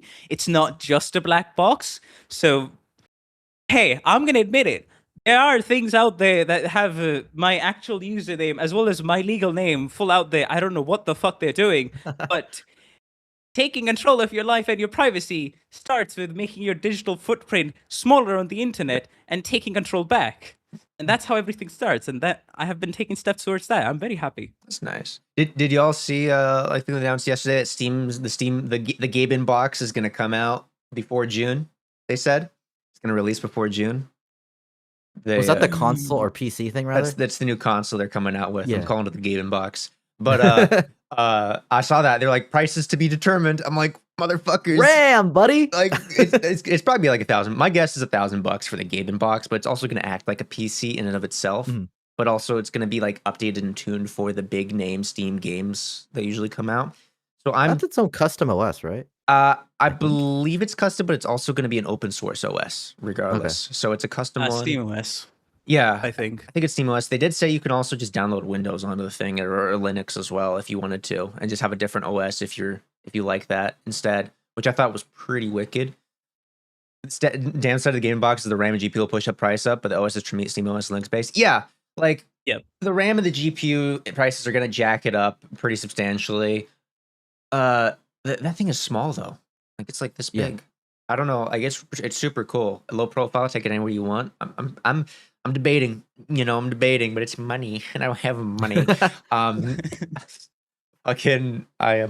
Just to give an example, the RAM I bought is now 3 times the price of my fucking GPU. Oh my gosh.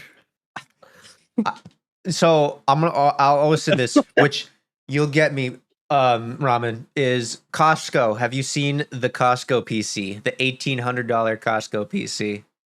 I have not. How much RAM's in that? So I think it's 32 gigs DDR5.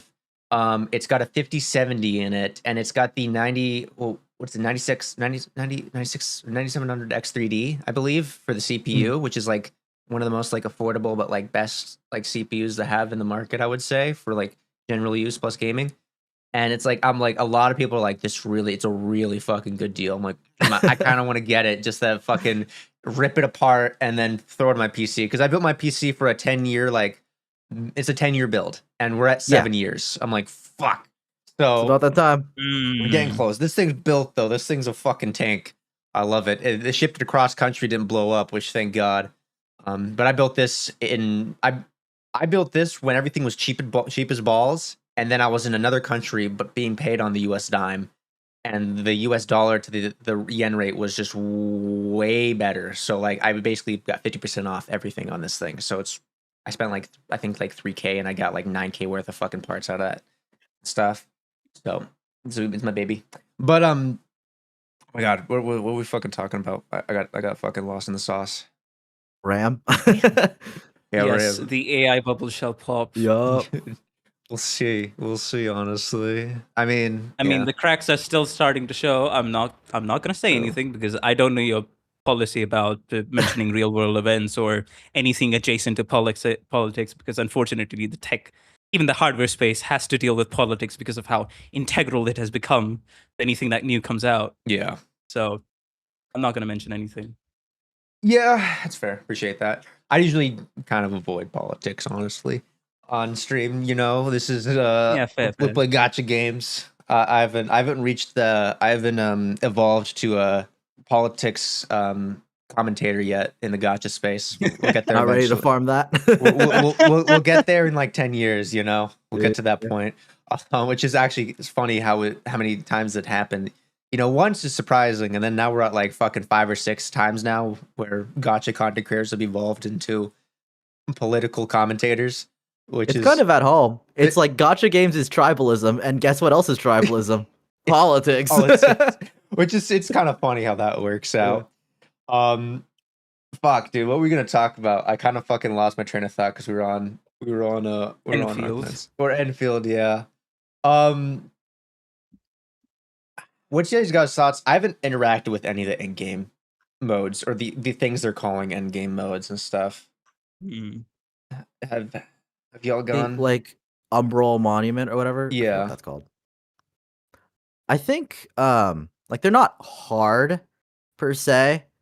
Because I think you can just get by with like level 60, level 70 with the gold gear. I think they're really, really fun though. I just think it's interesting. Them adding moves to these like random enemies and just having them have like random gimmicks. None of them have been outright annoying to me so far, which is good. I usually find that shit kind of annoying. So I don't really have any complaints other than it's too easy, but I figure they're currently working on a new endgame because, yeah. I'm really curious because I know a lot of people are like, oh, it's not hard, therefore it's not fun. I'm like, well, as long as it's fun and I'm enjoying playing it, that's all I care about.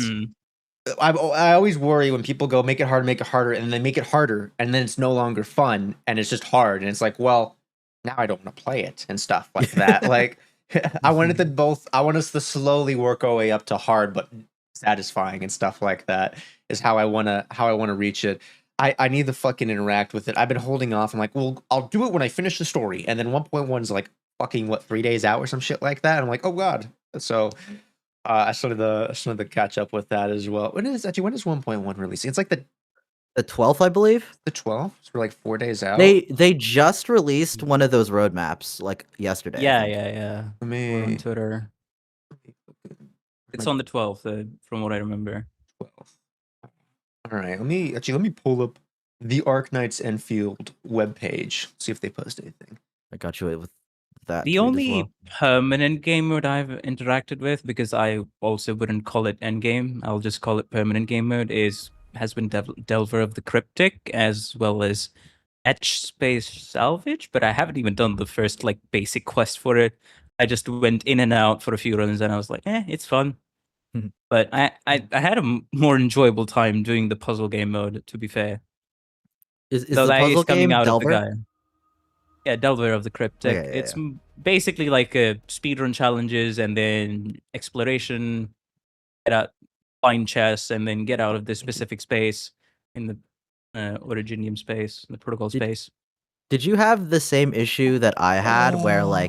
I was trying to find the 3 chests in each one? I forgot how many chests I had, so I just went to the end because there's no UI that indicates how many chests you have, and then I just left and there was 2 out of 3. Okay, I have only done the first 6 spaces. Or Yeah. yeah, I think the 5 to first 6 spaces, but it was easy. It was easy to keep track of. So, but yeah, they really need to have an UI to denote. Oh yeah, you have this many chests collected. That was like prime podcast time for me, so I was not paying attention that hard, and then I was like, "Oh, I just have to go back, I guess." Let me see. I see. I'm so glad they pushed this roadmap out. This just came out, right? It was like yesterday, or the Yeah. day before, I Yesterday. believe. Oh my god, this is what I love. This is what should have come out with the fucking stream they showed or whatever the video they posted. But this is what I like. Okay, 12th through the 29th, and then 29th. Oh my god, what's math? 29 minus 12. 27. 17 days. Okay, so like 2 days longer for each character is what it looks like than the previous system. So patch seems to be 34 days only, is what Blue said. Huh. Okay, so it seems they're adjusting the patches based off of how long the characters will run for versus how long a patch would normally go for, like 45 days, let's say, and stuff like that. Budding I a mean, Are all new. the other games preemptively, 45 that days? is. The last one was 45, I I see. believe. I mean, I'm just gonna say this preemptively. That is much better than being like, okay, this is the hard and rigid model for the patch cycle. Yeah. Everything needs to be fit here. I I'd rather them try something flexible. Yeah, Virgon brought up a good point. There's no dead weeks in this fucking roadmap, which is really good because you'll see it where it's like all the content released like the first week, and then you're like, here's one extra week, and you have to wait that 1 week until this Yeah. like the third week comes out where more content will drop. That's good. I do think like having this would be difficult for them push out more content though if they're adjusting their fucking content release windows based off of how much content's consumed every patch or whatever. Let's see here. We have a budding new issue, which is the gun, and then the sword, the knife, and then what is this? Oh, weapon, graffiti. Oh, this is oh, she's going all the way through the graffiti. Okay, very nice, very nice. All right.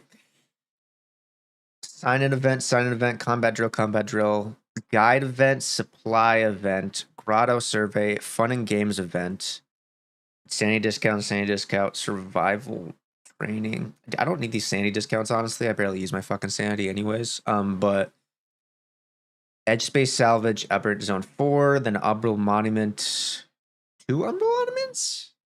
Scorchmark and Searing Scars. Oh! New series.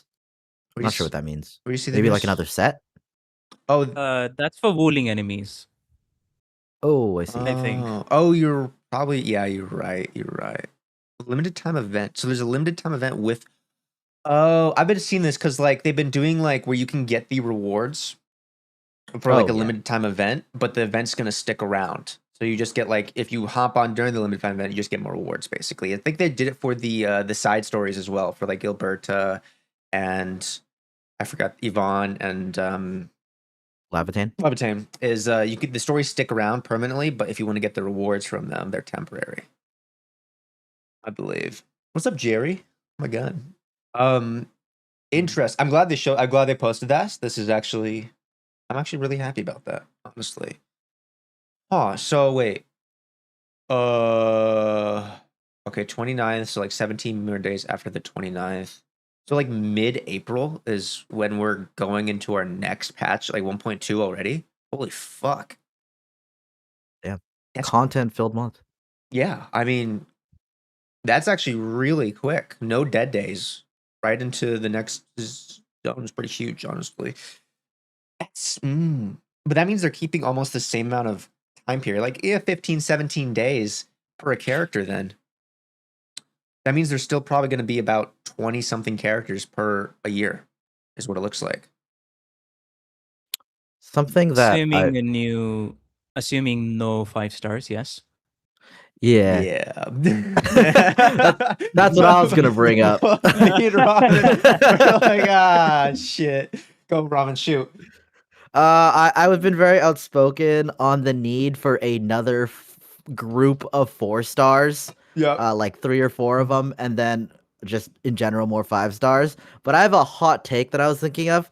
I think that because we all saw in the tutorial, there's also the ether element, which none of us have active access to. Yeah. Maybe like in a patch or two, they're gonna include that, and then they're waiting for the ether element to be included to add another group of 4 stars so that like there'd be a little more variety in the kits, but I don't know. So what's the main villain? I forget her name. Neferith. Neferith is like Neferith. the whole thing was like no one can control the ether. And then Neferith shows up and it's like, oh, okay, whatever. But it's like, all right, that's already diluting the fact that no one can control the ether like a little bit. And if they added like a bunch of 5 stars and 4 stars after the fact of like, here's more people that can control the ether, I'm gonna be like, what's the fuck? Make Neferith the 4-star. Fuck it. It's like, what's the fucking point? I do think they should have a new like an Enfield squad that's introduced like every year. Like we get a new squad of 4 stars and stuff like with their own leader and their own team comp and stuff like that. I think that would be cool, honestly. And each squad like gets like a different rotation of like who does what. Like different elements do like different element in a different position. You know, like maybe the nature element is the primary attacker and stuff like that. Adashir is a 5-star. Is that a leak? Are you putting leaks in my chat? Banish this man. No, don't ban him. But don't put leaks in my chat, please. Unless it's just like a guess. If it's a guess, fuck it, we ball. But please don't put leaks. Did she get overshadowed by mature hot Mephisto? Fucking Christ. Mature hot Mephisto. That is what That's my guess. Okay. Certainly a way to call it. Where's my 1-star what's it called? robots? Oh my god. I do. Oh, I did see something earlier about the 1-star robots. Someone suggesting them to be kind of like pets. That'd be cool. That'd be Kind of cool, like a actually. Bang Boo and Zenless. Yeah, Holy. that'd be kind of cool, like 1-star pets. I do think 4-star squad should come out every year, honestly. Yeah. And it should be just a new team, like Team J7 or Alpha 2 or whatever the fuck. That would be very cool, yeah. And I think we should get if we're getting like roughly 20 characters a year, I don't know how they're gonna like keep up with that, plus skins, plus outfits, and then just the economy itself being able to fucking carry that. But how many 5-stars would I want? I think like this is tough. I think there should always be more 5-stars and 4 stars than 6 stars, honestly. But that's the nature of the beast. Is there will always be the highest tier more so than the lowest tier. Especially in a 3D game where if you're looking at it from a business perspective, the company is even less incentivized to put that much effort into making a lower tier rarity star character, which a lot of 3D gachas do. Yeah. So we are really going to need to wait and see just how frequently do they want to release the lower tier rarities. Yeah, because like in Arknights, I always felt like I didn't really care. I felt like any character could come up and I was still excited if it was a 5-star or a fucking 6-star. But in Enfield, it feels even though it's very well done, duplicates are fucking useless. 4-stars feel just as good as 5-stars. 5-stars feel just as good. I still have this weird itch that 6-stars is the most important versus the 5-stars and 4-stars. Maybe that's just the action open world RPG aspect of the game. Even though I know 4-stars are really good and 5-stars are really good, I just feel the need to 6-stars are where I want to be, not 5-stars and 4-stars. I don't know if that's like how y'all feel about it. There is something though, like a maxed out level. Who was it?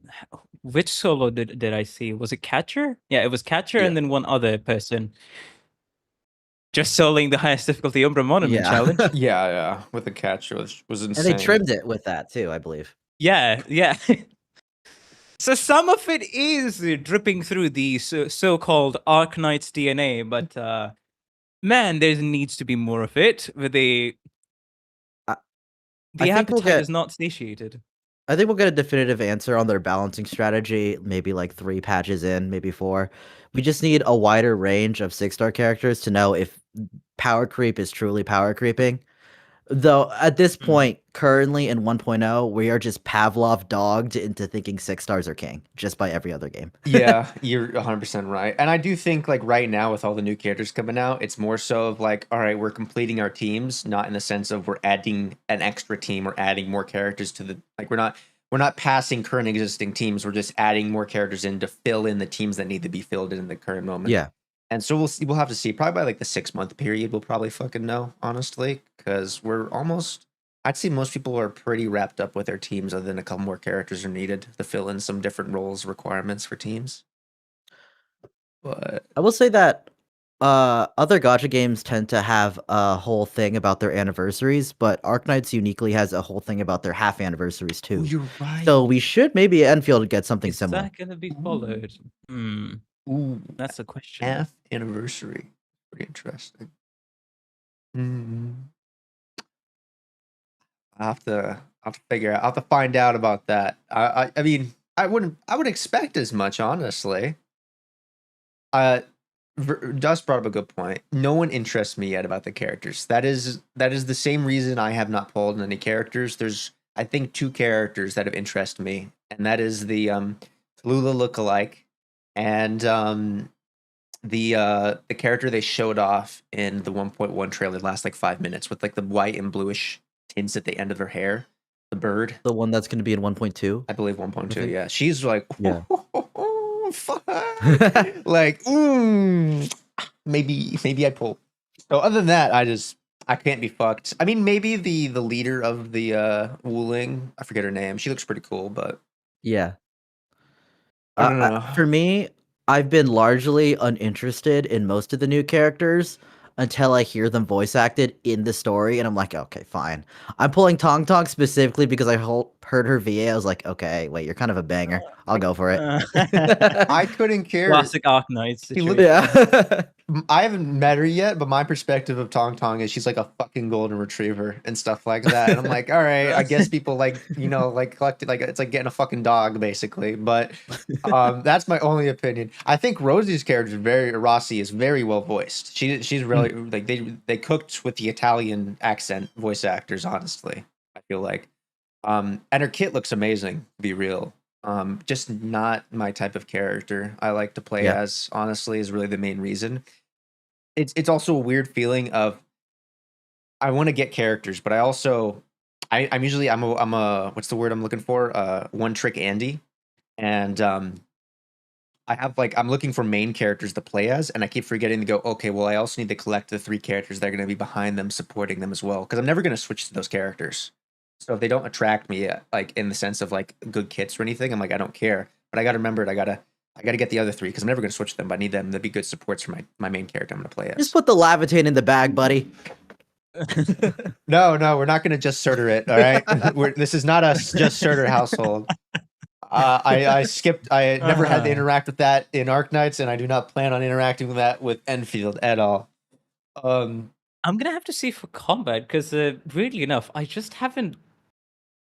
I like the combat, but I guess it's a case of I haven't had a reason to invest myself deeper into the combat because everybody in my team, it's like it's an unconventional team. It's just the Enderman, Ardelia, Pogranichnik, and Chen. And even before that, it was like some other weird disjointed team. I'm just using characters I like, and I'm getting by. Yeah. The game hasn't really given me a reason to push myself to interact deeper with said systems. So, yeah, I'm floating by. That's basically my team, except I have Lifang instead of Pog, and haven't changed it. I have other teams like pre-set up to fill in and stuff like on the other squads, but I just haven't used them. Don't really care about upgrading them. Maybe that's just the aspect of I haven't really encountered content that I really want to interact with different teams at the current moment. But even then, I've always been a one-trick Andy. I know, like in Arknights, everyone has their different teams. My team has always been Gun, and that's it. And then maybe we do different iterations of Gun, and if I have difficulties, But usually it's pretty much just shoot them, and that's it. So I'm very much a one-trick Andy when it comes to the sense of any game I play. I pick a role and I stick with that role, and it's usually a generalist role as well, and I just brute force shit. I don't do anything fancy. But So Wishadell is what you're saying. no. My ammo team, we made a rule we cannot use Wishadell. I do have apple pie, and she is pot maxed on hell yeah. accident. Well, technically she's like pot 7, but I don't have enough fucking pots for that. We got too many. We overcapped on the pots on accident. I was just trying to get fucking Lemmy win, and I got 7 copies of apple pie. But Put a pie. apple pie. But yeah, my team's pretty cracked. My Arcanite's team is pretty fucking spicy. We also have Ray. I mean, Ray's like a fake gun ammo. She's a gun character, not an ammo character. But that's not to be written off just yet. I'm glad they expanded on the factory, honestly, because a lot of people I've interacted with have primarily only played the game through the factory in a weird sense, where they're like, I'm only playing the game because I enjoy the factory, and that's about it. So I'm really glad they're pushing on the factory, because if they stopped working on the factory, they'd be like, this is going to be a combat. That's what I hope they don't do. I hope they don't go like, this is the factory patch, and then this is the combat patch, and then this is the factory patch. Speaking of factory, now, admittedly, I have not looked at the interview, but there was an interview with the Hypergriff developers, and they did state that they are not going to make the factory more complex going forward, but they're rather going to diversify it. I do not know what that means, so we'll just wait and see. And I have the exact article pulled up right now. Okay. It's Okay. I'll pull Please go link ahead. it right now to pull up on stream if you want to. It's by Automaton West. They are a gaming outlet in Japan. They interviewed the dev team, and I kind of interpreted a little differently. This article kind of clickbaited that exact line of not becoming more complex, just more broadened. But I read this sentence as doing both complexity and expanding it. But we'll see. Let's see here. Gotcha. I mean, I'll copy paste that link and put it in chat for any goobers that want to read it. Oh my god, that was a long ass link. Diversify their become more complex. So it's basically like horizontal progression instead of vertical progression is what they're going for. Is what it seems like. Maybe is what that. Oh, allegedly. According to the headline of this article, but I kind of interpret that sentence to be both horizontal and vertical. But that could just be me. Okay. He's not to rush to learn things one step. Imagine there's some developers. One thing I want to bring up from this article is that I know one of the major concerns, like you said, is to only focus on the combat and then throw away the factory as an afterthought. Yeah. I mean, they have a specific quote of, what particularly surprised us was the number of players who, from the very start of the games, would spend hours at a time immersed in the building factories. Yep. They are very well aware of that factor, or they would not have brought it up. So I think we're going to see a lot of factory-based content. It was good. Real good.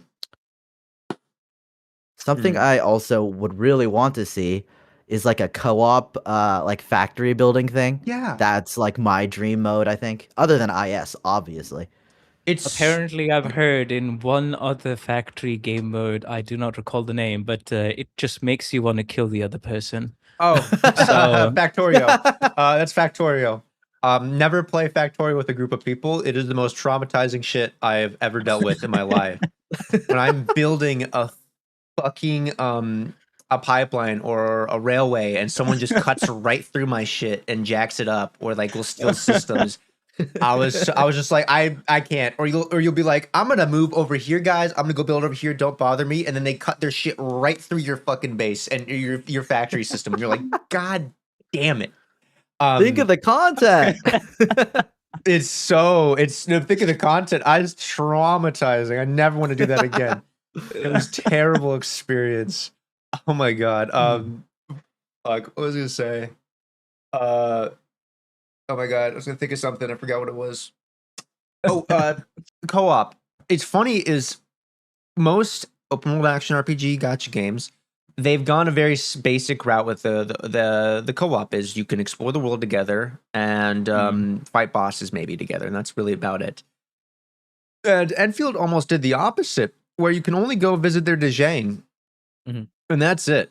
And they obviously like turn in or help them with the Dejane like factory systems or whatever, or also do the delivery quests together or like pick up other person's delivery quests and do it for them, which was kind of disappointing. I really I'm a whole ass believer, never half ass whole ass it. When it comes to the co-op, I feel like this is like the perfect game to go all in, the whole asset, where yes, you can like have the whole world exploration, but also build the factories together, or do different challenges together, or do bossing together. Fucking, this is the perfect game mode or game to have like guilds basically and stuff like that, and be like, if your guild member, let's say, does your fucking deliveries for you, you get like an extra like 25% extra fucking uh currency back and stuff like that, or like things along those lines. Like you have 150, it's like 100 friends list or 150 friends list or something like that. Like let's turn it into like a guild. Like that'd be fun. Like these gacha games are perfect for guilds, and they don't do it. Like you could do guild quests. That'd be so much fun to have guild quests together. But you know, people they always half-ass the co-op, and then they ask in the surveys, "How do you feel about our co-op?" What co-op? There was like one patch in Wuwa. They're like, "How do you feel about a co-op?" And I was like, "You didn't have any co-op patch. I don't know why this is even a question in this survey." But I have a good idea. yeah, Make the gambling mode available in Enfield. Yeah. Do it, Hypergrade. Do it. That'd be- Have all the enemies fight each other. Have cannot good enough come back. that'd be fucking cool. Actually, fucking. You know they should. They should Bro go. comes to Talos just to scam more people. They should go all the way. Make it so you can go co-op and pull characters co-op, and I can pull for someone and they can pull for me with my currency. That would be fucking fun. I'd be like, all right, I'm gonna go blow my load on Ramen's fucking account and just fucking friend up and just dump everything on his on a standard banner just for the fun of it and shit. Now hold on. Now what are you doing to my account, buddy? What's going on over here? Yeah, let's like the stock trading. Like they introduced the stock trading, and it's like the most basic stock trading. Like I was like so ready to go crash someone's account and economy, and I was like talking about, I was like, dude, we should all just friend picks and go into his fucking like friends list and just crash the economy, crash his stocks basically, and just go all in. But no, we did this weird way. I was like, God, dude, we could like do like guild like hits basically, like Wolf of Wall Street, the guild, on like the fuck, dude, Jesus Christ. But yeah, the stocks and stuff. I think that would have been fucking cool. I will say that because the co-op is Dejang only, Yeah. I'm fairly certain that is them explicitly confirming that they are adding a dorm system. Yeah. Like, why would you have this? Yeah, I could see that. I don't know why they haven't added a test dummy yet, even though What's His Nuts is basically the test dummy for every character. Like the Dejang is made to have a test dummy in there. It's perfect. It makes so much sense. Where you could have like add different debuffs he does or whatever. Basically kind of make it like the Monster Hunter dummy. Yeah. The cart you could fight. That'd be perfect. I wish they would add that, honestly. And then would RA be fun to somebody in chat? Sorry yeah. to jump in. Would RA be fun to implement in Endfield, or is it too niche? I haven't interacted with RA honestly in Arknight, so I don't know.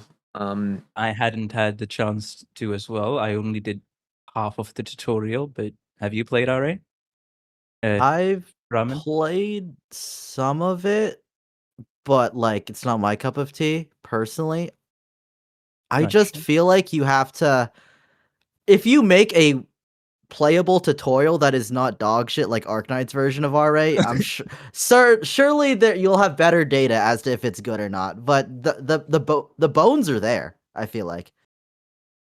Yeah, I think I've talked about this a lot. The bones are there, but it just like the soul feels like a reskin. Like it feels like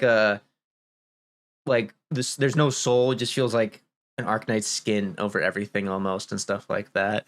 What was I gonna say? Jesus Christ! I was gonna say something specific and I completely fucking slipped my mind. Holy shit! Oh, world build or the world interactive world, because they always talk about like interacting with the world and changing the world. And you've kind of seen that with like, your zip lines and your factories, but it just doesn't feel like a satisfying like change to the world. What I wanted to see is with Wuwa, is what I really loved is that you could like the bang bong, I forget what it's called. It's a fucking tree. And if you purify it, all the flowers sprout out and the environment changes, the music changes, the background changes, and it changes the whole zone. It looks so cool. That's what I really want to see. Like with that Originium tree, fuck it. Make that thing grow out and just create a whole new zone of exploration and stuff like that. Or a style. Like that'd be changing the world. That's what I really want to see. Like actually affecting the world. We kind of have that with outpost levels and them changing the outpost, but it's not like the world. It's just an area. Yeah, and it feels outposts feel weird. They don't feel. I can't tell the difference. I'm not gonna lie. I'm outing myself. I can't see it. I can like in outpost upgrades. Do you mean, Ramen? Yeah. Like from 1 to level 4. I can see it. Okay, I can see that. I do feel it, but I think there needs to be more change on a meta level. Like as Deadhound was saying, you gave an example from Wuwa for a tree, right, in a specific zone, where you do something with it, it blooms, the area changes, the visual change drastically, the music as well changes, and that's it cool. affects a lot more. So I think there needs to be that level of change for some things going forward for it to feel really substantial. I think that's the thing. Yeah. That would be really cool. Like the outposts, it's like the buildings change, but the roads don't change. Like how are we getting super advanced buildings, but we're not getting like foundation roads and stuff like that, or like sidewalks with like actual proper like walkways and stuff. Like that would be fucking cool. Like let's change this, like why don't, like when the outposts advance, because you have the tower defense game mode, why aren't they putting massive fucking gates in front of the entrances to like the outposts and stuff, where it like delays the enemy a bit longer, like just an addition, like it would, like you're fortifying the outpost and stuff. Like that's cool. Like I really want to see that. Also, I already brought this up. Why in the tower defense do we just have these imaginary buildings that just added in for the tower defense, that they have to be like the checkpoints that they can't reach? Why can't they go break a building or something? Clash of Clans this shit. Just go destroy some buildings and make it through or whatever. Not sure how good that is going to be optimized, guys, because that's a whole different beast for optimization. Destructible objects. Yeah. Woohoo. Yeah, I guess you're right. Yeah. But that's what I really want to see when I hear changing the world. I want to see us like changing the world, not just adding like zip lines and power lines across the map, and then the outposts get upgraded. And I'm like, cool guys. I think the first opportunity we'll get to see if they actually do something like that could be Wuling, just because of I don't know where the story's going to go, but if they do something about the very large rift, well, that's a big environment change. Yeah, because I know you can move the water around to like different areas and like empty the water in those areas. Can you? I don't think you can build down there, can you? Though, in the water, or when you remove all the water, like in those like. Oh, I never tried actually. ditchways. I feel like I saw a short where they tried to do that and they couldn't, but maybe I was wrong and I was just dreaming it. You make a Zeronite liquid river. Oh, that's pretty fucking cool, actually. Honestly, that's pretty fucking cool. I mean, that's Mountain Dew. It's weird. I mean, the factory nerds are so into the system that they have set up an entire production line to just dump Zeronite into every single portable thing there is that water can be fit into. And it's like, hey, we're making this place a lot better, just like whatever the head of Wuling said to do. This can't be good for the environment, man. So, Spectacure brought up a good point. He says, I wanted to check this with y'all. I'm not opposed to fan service, but I feel Endfield is doing a bit too much of that. And most importantly, the lack of male characters feels bad. Ooh. I would say we have more male characters as compared to other big 3D gacha games. At least substantial ones where they do appear. But that could just be an anecdotal thing because I haven't actually tried others. So, hey, feel free to call me out. I counted 7. I think. Leaf Bang Pog. Oh, administrator, if you're a guy. Yeah. Japan. Japan. Okay, I should probably change that statement. There is a lot more presence of male characters in the story, which is lending to that fact. Yeah, there are. I think, even though the cast is small. I would say, male characters. okay, this is my. I get why people don't like male characters or like male characters in their gacha game. Obviously, if you look at it in the 3D world action RPG games, male characters usually tend to make less money than whatever. I will say this. I don't care what characters we have as long as they're written really well, where I care about their story, whether it's a guy or a girl. For the fan service, I would say this. If you just play the game and you don't interact with anything outside the game, like the videos they post or the Twitter posts or anything, I would say the fan service is very minimal or like well done. If you interact with the YouTube videos, like the Yvonne trailer, which everyone was fucking either pissed off or loved it, where she's just all ass out in front of your face with that chair, then the fan service is cringe. To be honest, it was a cringe video. I'll be real. It was really fucking unnecessary. It was too obvious. It wasn't a classy goon. It was a fucking goon in your face instead of a classy goon. But I think in the game itself, the fan service isn't that bad. Yvonne's character just feels so unrealistic that I'm not even like at all like it doesn't like fucking activate my the Gooner radar. Yeah, really. You know what activates my Gooner radar is fucking fluorite. That's what fucking activates my Gooner radar. Gotcha. But I think the classic Goon, yeah. But I think it'd be cool to get more male characters. I think they're doing pretty damn good though, honestly. Now, if you could argue there's not enough male 6-star characters, because we got 2. 3 technically with administrator, which is actually a lot compared to other games. But I think as long as it's well done, as long as it's not like unreasonable, like it feels weird that a female is here instead of a male character and vice versa and stuff. I mean, to give that chatter credit, 1.0 3 female limited characters, 1.1 2 female limited characters, 1.2 2 female limited characters, no males. So that's kind of an issue. We'll see how that turns out past that. But I do think that is a bit of a problem. I'd say this. I feel like every gacha game there's always that PvP happening in the corner about there's not enough male characters or there's enough male characters, and it's always the weirdest PvP to watch.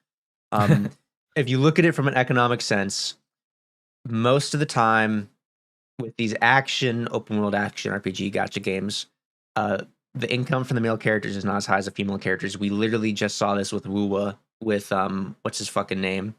Gacha Smack posted a video about it. Is he just did not make enough money or make a good amount of money compared to his female counterparts. And I would say though, as much as I agree there, now this is a very different game. I know.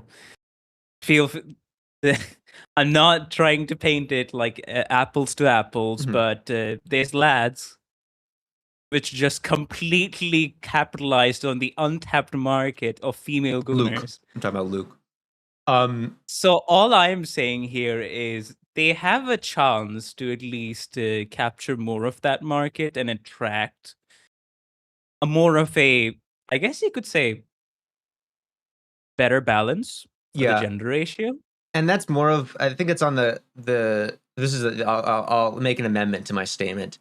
This is going to be based off of how they set up the game and how you keep a baseline. Like Arknights has a fucking shit ton of male characters and a shit ton of female characters, and all fucking written really well to an extent. But that's been a very baseline set almost, I would feel like, where it's a good mix between the two. And that's easy to do because you could just push out characters like a motherfucker, basically, and stuff.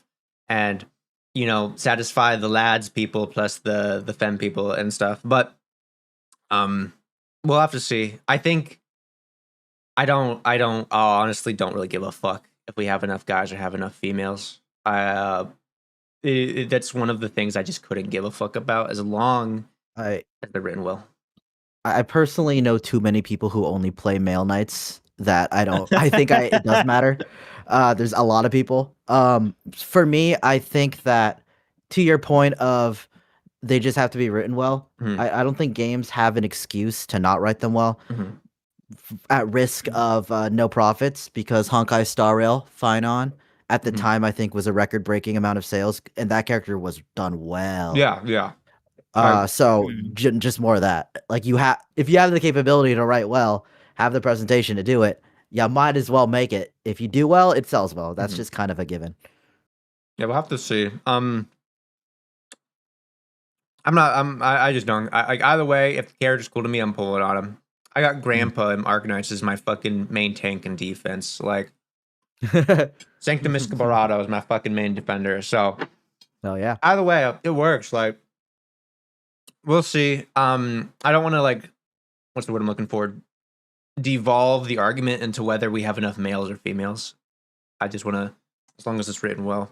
And I think the Goonering is not that bad in the game. Outside the game to attract people Yeah, to it's those not in your characters. face. It I is don't even absolutely think not in your face, at least in the game.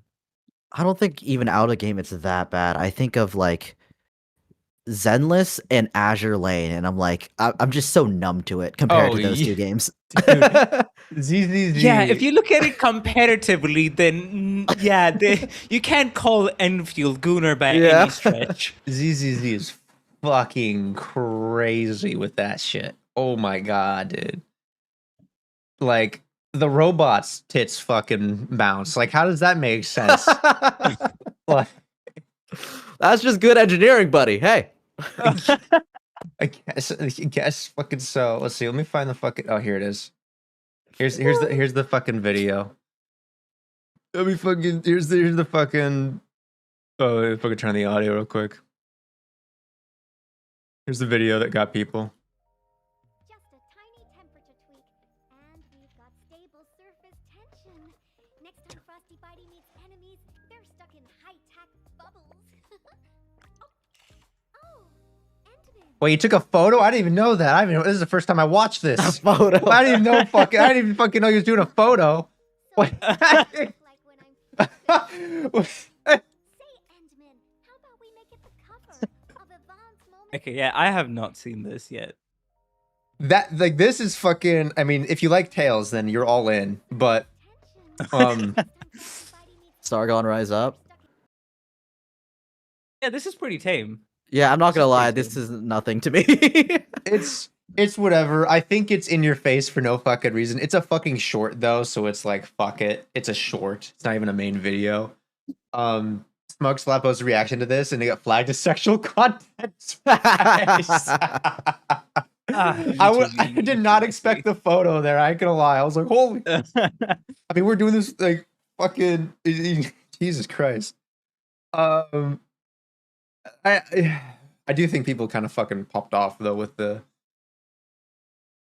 I think Yvonne's character design. I'm not a fan of her design, honestly. I think I just like the colors. Not I don't care about the style. I don't care about it. It feels just I don't know. I'm not a fan, honestly. So I like the goonering for her. I was just like, I don't honestly. It did I'm feel a just bit Team Fat unnecessary. Tail. Team Fat Tail. Okay. Shoot. Levon and Last Right don't fit the rest. I could see the. Well, that's the question. Do Yvonne and Arc and Last Right not fit that style or theme that Enfield is pushing? Do they feel like out of character almost? I don't know. Has It's more Enfield modern. established such a strong identity to be able to say they do not fit the rest of the characters yet? Because we're gonna have to go and see what the next characters are gonna be, right? It's true. So I feel like that's too early of a judgment. But hey, I I mean, can we're see gonna where get- some people are coming from, though. yeah, We're gonna get Chinese style for the next however many patches. like 6 So- months probably. I don't know if we're gonna get a general sense. Or at least up to 1.3. I know that for a fact. So probably all the way up to June or July, I want to say, is we're gonna fucking have the Chinese Wuling theme. Honestly. And they're probably gonna flip it. They're probably gonna go to like some high tech New Federation type shit in like the last 6 months, maybe, perhaps. I feel like the one direction I could kind of guess we're going is we're going north. because we're the goal. I hope so. The goal is to Mhm. reach the North Pole. You know, find Santa Claus and kick his ass. But that's what I'm excited about. That's the main thing. Is like we do that, Oh, same. and we have some side stories. My hot take, which no one believes, they're like, oh, it's bullshit. I think we're going to go to another planet, or we're gonna go to space, or like go to another moon or something like that. Because like we're set up. We're in a space we are set up. station. We're like we have teleportation from another fucking planet called Terra into this one, and we can't go to other planets. Like, come on, like Talos 2 is not that interesting of a place to care about it that much when most of the interesting shit was placed there from us and stuff like that. Terra is a fucking interesting planet to talk about. I think we're gonna be going to the stars, but like that's what I think. After we get up to after the first like year or two, we get up to the fucking North Pole, we deal with the whole fucking issue up there. I think we're gonna expand to the stars. The Nexus file about the Cosmic Gate explicitly states that scientists agree that the Cosmic Gate is capable of going to other Cosmic Gates, not specifically Talos 2 and Terra. They just decided we're not gonna fuck with that because we don't know what's going on. So they could fuck with it. Hey. That's true. And we have There is the possibility. It's just okay. I have a concern Okay. though, because Starrail did his story on the whole, hey, Cosmic going from one planet to planet, and Right. I know that's a different company, but there does come a point of how well can the writers handle that scale without discrediting or kind of denuancing. I don't think that's a word, but still, let's roll with it. Denuancing the established world building and the lore. Because everything going forward does need to be substantial in the writing itself. True. I think like when it comes to the main story, they didn't really do a good job establishing good world building for Talos 2. I mean, for like the side text and like the text and all the weapons and gear and stuff, I think they did a good job. But for the main story, I think they need to do a better job establishing a world building. I think from the end of Valley 4, when they do the exposition thing all the way up to Wuling, they do a better job for the world building in main story. There's like 2, if I remember, cutscenes of just exposition dumps of in Wuling. Jesus. That do a decent job. Yeah, I don't. There's a lot of factions, a lot of cities, a lot of really cool stuff that's still to be explored in Talos 2, especially since apparently we came from Talos 2 to Terra, and now we're back on Talos 2. Like originally, Yes, everyone was I from did. Talos. I did hear Oh, about that. Forgot. Yeah. Yeah. Oh. So there's a lot to explore there. I don't. I can see us going to other planets. I don't see us going to other planets for 2 or 3 years. I think that is in like very specifically. We go to other places when we're ready to start exploring precursor stuff. But Arknights is not currently ready to deep dive precursor stuff. Yeah. So I don't think Enfield is going to be ready. So I think we're going to be on Talos for a while. I still think we're in Talos 2, we're working back to the past, and in fucking Arknights, we're working into the future. And eventually it's gonna fucking connect. And when it connects, that has to be the best fucking moment. Like the most hype, like, like better than anything's ever been in Arknights, better than anything that's ever been in Enfield, the best fucking moment. And if they fuck that up, because it's gonna happen, they're gonna fucking connect. They cannot fuck it up. It has to be peak. Like I had a little off theory that because in the first Angloy War, we lost contact with the Cosmic Gate, right, in Talos 2. So I'm like, I wonder if any Angloy went to Terra. And then people were like, what if they make an IS theme during that intersection where it's like literally you're an Arknights fighting Angloy for IS? That'd be kind of cool. Yeah. That is interesting to think about. If Enfield isn't good at Arknights, they get stuck on Talos. Fucking what I want. So I think this is what a lot of Arknights players were kind of like hoping for. Obviously, like they're hoping for a good story, but they kind of expected that, and they kind of got burned a little bit based off of Enfield. But I think what a lot of people are hoping for, which me as well, was take all the fucking game modes you have in Arknights and make them 3D and put them in Enfield. because I want to be boots on ground doing these game modes in a weird way. Not like one for one, like a tower defense, but like the themes, the styles, and stuff like that is what I think. Like, it's like when you read a story and you're like, man, I wish I could like watch this as a movie, and then they come out with a movie for it, and you're like, this is so much better and stuff. Like, this is so fucking cool and stuff. It's like, if you liked the Clone Wars movies they came out with when they had like the first movie, you're like, God, I wish there was a TV series. And they came out, the TV series was like 12 fucking seasons long, and it was the coolest shit ever. I think that's what a lot of people are hoping for. It was like, oh, I want to see this from my own perspective, which is why you see a lot of people bitching also about like, oh, everything's from the Edmonds perspective, which is understandable, but I think a lot of people wanted to kind of see it from their own perspective in a weird way. But that's I am of the personal opinion that they need to do a really good damn job of adapting those game modes if they have any intent of bringing it over to the 3D space, because it's an entirely different medium. Yeah. Oh, 100%. I think it's really tough. And I think it's funny is it's a consistent theme of gacha games that do the open world action RPG. They keep fucking up their end game, but the ones that do like the non versions of those, the traditional gacha games, are very good end games and stuff like that, which is kind of funny, honestly. I don't know how they keep fucking it. I think a lot of games are aware, especially after Arknights had a lot of success with it, of like integrated strategies in OG Arknights has a lot of inspiration from Slay the Spire, I think. And Slay the Spire is kind of like the whole package perfect game almost. So how do you adapt something like that into the action combat of Enfield if you're gonna go for it? Because apparently they tried in the beta and it was bad. So Wuwa did a good job. Wuwa did a really good job with oh my god. It's not called, it's the fuck. They got rid of it and they turned it in like Gateway of 1,000, whatever the fucks in Wuwa. But it would, before it was called oh my god, I forget the name of it. Someone tell me. It was stuff they got rid of in like 1.4 in Wuwa. It was like an end game mode where you could like, it was like randomized and stuff like that, and you get different like cards or whatever that you could pick up. Someone in chat, please tell me. I'm dying here. Someone tell me. I can keep the chat going. Please. No? Okay, fuck you guys. But it was really good. It was really well done. I enjoyed it substantially. And then they took it out of the game in 1.4. They're like, we're going to redo it. And they brought it back in 2.3. It was shit. It was terrible. And no one liked it. And I'm really disappointed. And I kind of hoped that would be like that for Enfield. I forget what it's called, though. It was not Gateway of 1,000s, whatever the fuck is what they brought back. But it was previously called something else.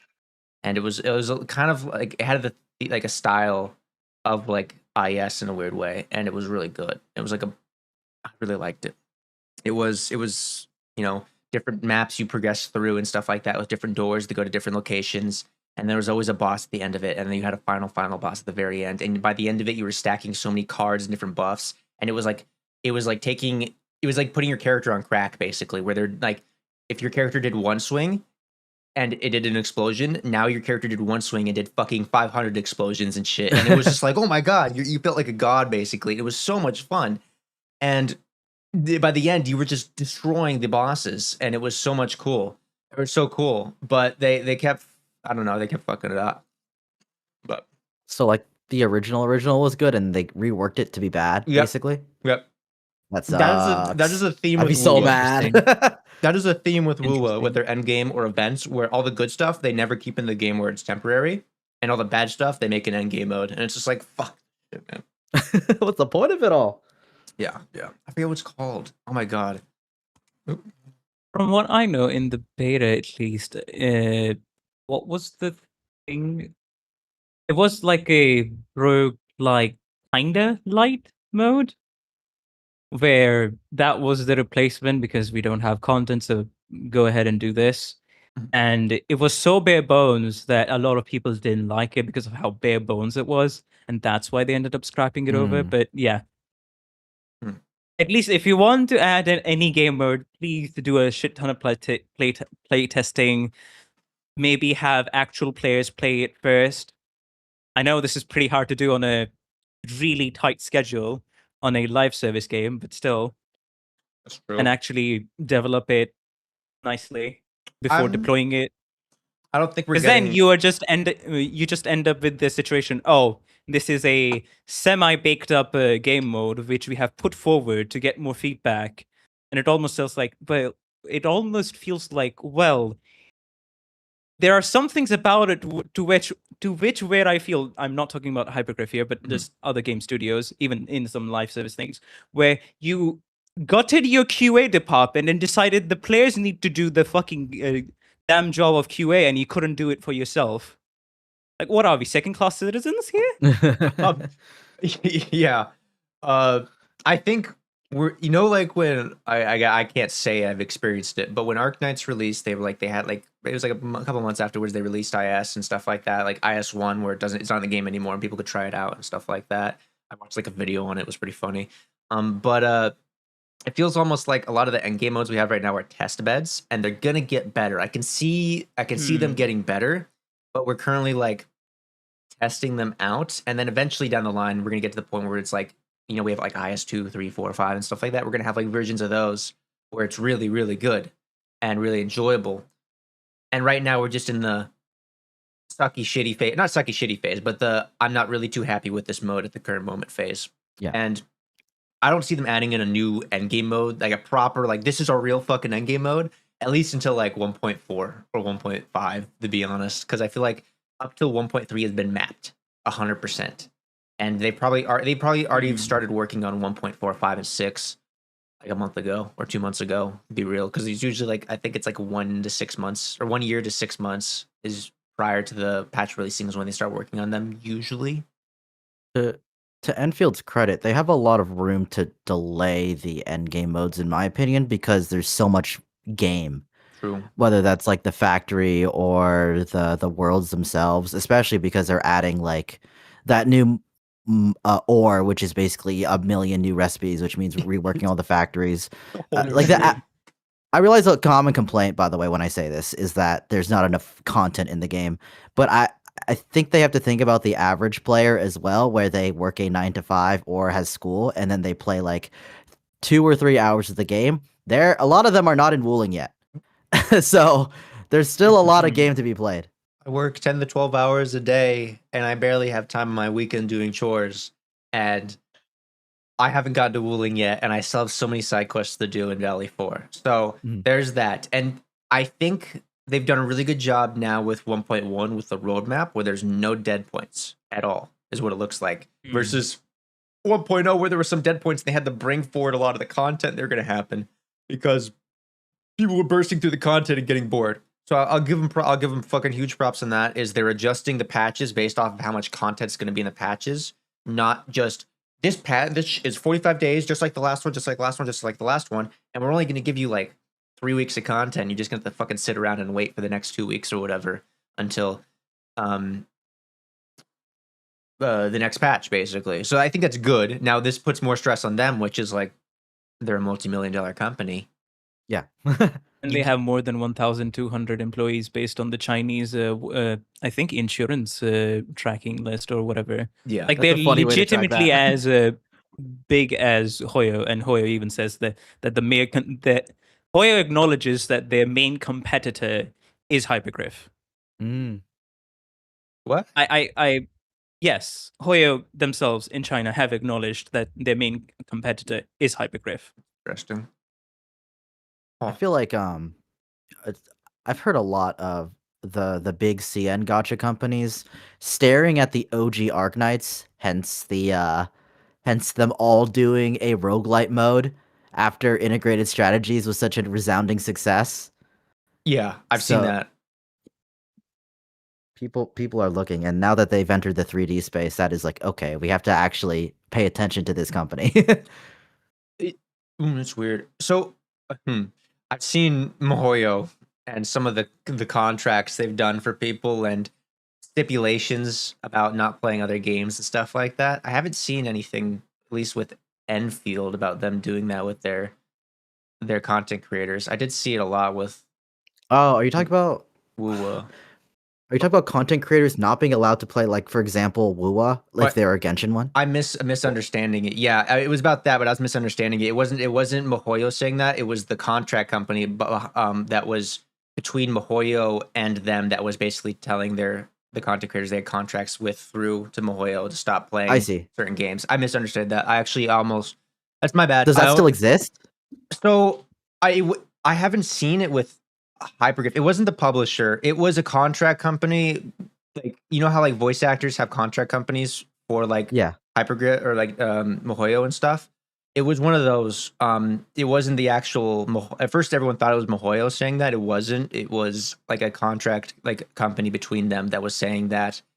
And I think it got resolved in the end. But it was kind of one of those like, what the fuck? They were like, hey, like you need to make so much content per like a month or whatever about our game, and then also we prefer. It wasn't like they were saying don't do that. They're like, we'd really prefer it if you didn't play this game and stuff like that. And it was like, you know, it was one of those like, we're going to pressure you passively. But yeah, that happened a lot with when Woo was coming out, and then it stopped, and I never saw it again, basically. I'm surprised that happened at all, because I feel like I think Riot Games got burned really hard when their creator program for content creators, or was it LCS Pros? I forgot. I think it was LCS. They didn't let them film or stream or whatever during LCS, and they didn't want them to do other competitor games, if I remember correctly. This was like a decade ago. Yeah. So it's like, damn, I can't believe this is still happening. Really? It's kind of on the off end. The problem is it's a lot of these. It's the nature of the beast when you have a primary company in an opposite side of the world that, yes, they're they speak English, or they have good translators between organizations to Western and stuff, but there is always a loss in translation regardless. Like I lived in Asia for almost like close to almost I guess 6 years and stuff. And you see it often is regardless of whether someone perfectly speaks English in that country, there's a lot of cultural differences that can get lost in translation. And this happens a lot when you have companies in the US managing US people or content creators, and they're beholden to a company in the opposite side of the world. There's always a lost translation and stuff because they do things differently over there than we do over here. Things that we do over here, they think is fucking weird. They never do that. And then vice versa, basically. So it's one of those where, like when I'm talking with, or not talking, when I'm interacting with companies or other people overseas, I'm very adamant about, we have to be on the same page. We have to be on the same page at the same page, because if we're not, that's bad and stuff. Speaking of being a shitty company, fucking talk about Google and YouTube right now. Their fucking their AdSense program sucks. I fucking applied for it, and they're like, "Okay, you're good. You meet all the requirements." And they keep emailing me like, "We can't activate your account. Something's wrong." I'm like, "What's wrong?" They're like, "We don't know." We don't know. Okay. Fuck it, I guess. So I get out. Yeah, I was like, I guess it's fine. I've been doing this free for the last fucking 9 months. I guess I'll just keep doing it free until I just can talk to someone over there, because they just don't help me at all. I'm like, what's wrong with why can't I make an AdSense account to make money off of ads? We don't know. Something's wrong though. Go check out your account. Make sure everything's right. Okay. Fuck it, I guess. Is it the part where they have to like send you the physical mail? Because that part's annoying. Dude, they haven't like still working on making the account like they're like trying issues like verifying my account or something. I'm like, dude, what the fuck? I haven't gotten to the mail part yet, which is the food. Physical mail thing. Now there's another option to verify your identity. Yeah. I mean, if you're gonna be earning money, fair enough. Sure. The company wants to know who I am. Yeah. Right. That part I do get, but then after I did the whole verifying my identity thing with the government card, then I realized, oh shit, this is the same data handling company that is it is explicitly stated in their privacy policy that they do keep their data and do not timely erase it. It's the persona ID handling or stuff like that. And I'm like, well, I'm fucked. Anyways. Sorry, too late. I don't care. Yeah, that's how I feel. I don't know. It's not working. And then fucking, I need to go fucking apply for these goddamn content creator programs because they never fucking respond back to me. I'm like, all right, you don't care. They all have like 3,000 follower or whatever limit or floor. Well, I'm not there, buddy. So that's the Endfield one. I don't know which one the Arknights one is. Is there? Oh, the Arknights is one is through the Yolstar. Yolstar has their own CC program thingy, and it's See there. very low requirements. It's like what 500 subs Okay. and Oh, 2 or 3 videos released in the Some- last 3 months. Okay, that's interesting. Some people, I was laughing. Drac was just, he posted the Discord. He was like, I just got DM'd and they said I'm a part of the creator content program for Arknights, but I haven't even reached out to them. And I was like, that's fucking funny. He verified it. They fucking did it. They were just like, hey, you're part of our program now, buddy. Guess what? And he was like, what the fuck? I guess so. I thought that was funny as fuck. I was like, that's crazy, actually. I mean, he had a banger video. He really did. Yeah, he said in the chat. He was like, "Yeah, I was so confused." I mean, his video did pop the fuck off, and he's coming. The next video's coming up soon as well, which I'm excited for that one. It's probably has spoilers, so I can't watch it. You know, it fucking sucks. But Yeah, personally, I haven't applied for the Yolstar one because I'm like, hey, the chilling moment of my own content in the podcast episode segment, but I'm mostly making Project Moon content at the minute. I I've finished seen- Limbus Company in the last 4 months, and now I am doing a extremely masochistic run where in Lobotomy Corporation, making sure try to do a run where no clerks die, which is basically actively fighting the game design of the game. So wish me luck. You'll probably find me by the side of a street, ruined mentally, in 6 months. I want to play Limbus Company so bad, but I'm like employed and I have a job, and I'm like, dude, Arknights plus Endfield is taking up so much of my time. And then like I want to play other games as well, like for fun with my friends. So I'm like, dude, I can't like I want to play Limbus. It looks so cool and shit. But fuck, dude, that's a huge beast of a game to get into, and I barely even play Arknights or Enfield enough as it is because I've been so busy the last couple months that I don't think I even have any. I don't even have enough time window that have both Arknights and Enfield. I'm just shoving them in there. So having Limbus in there would be like, but we'll see about I that. legit dropped both Genshin and ZZZ for Enfield. There's just not enough time in the day for so many gacha games. Yeah, Yeah. I'm like a one trick Andy as well. I can't be playing too many gacha games and stuff, honestly. And I have normal games I have to play. The only beef I have with Limbus is the mirror dungeon take too damn long to clear. I don't know anything about that.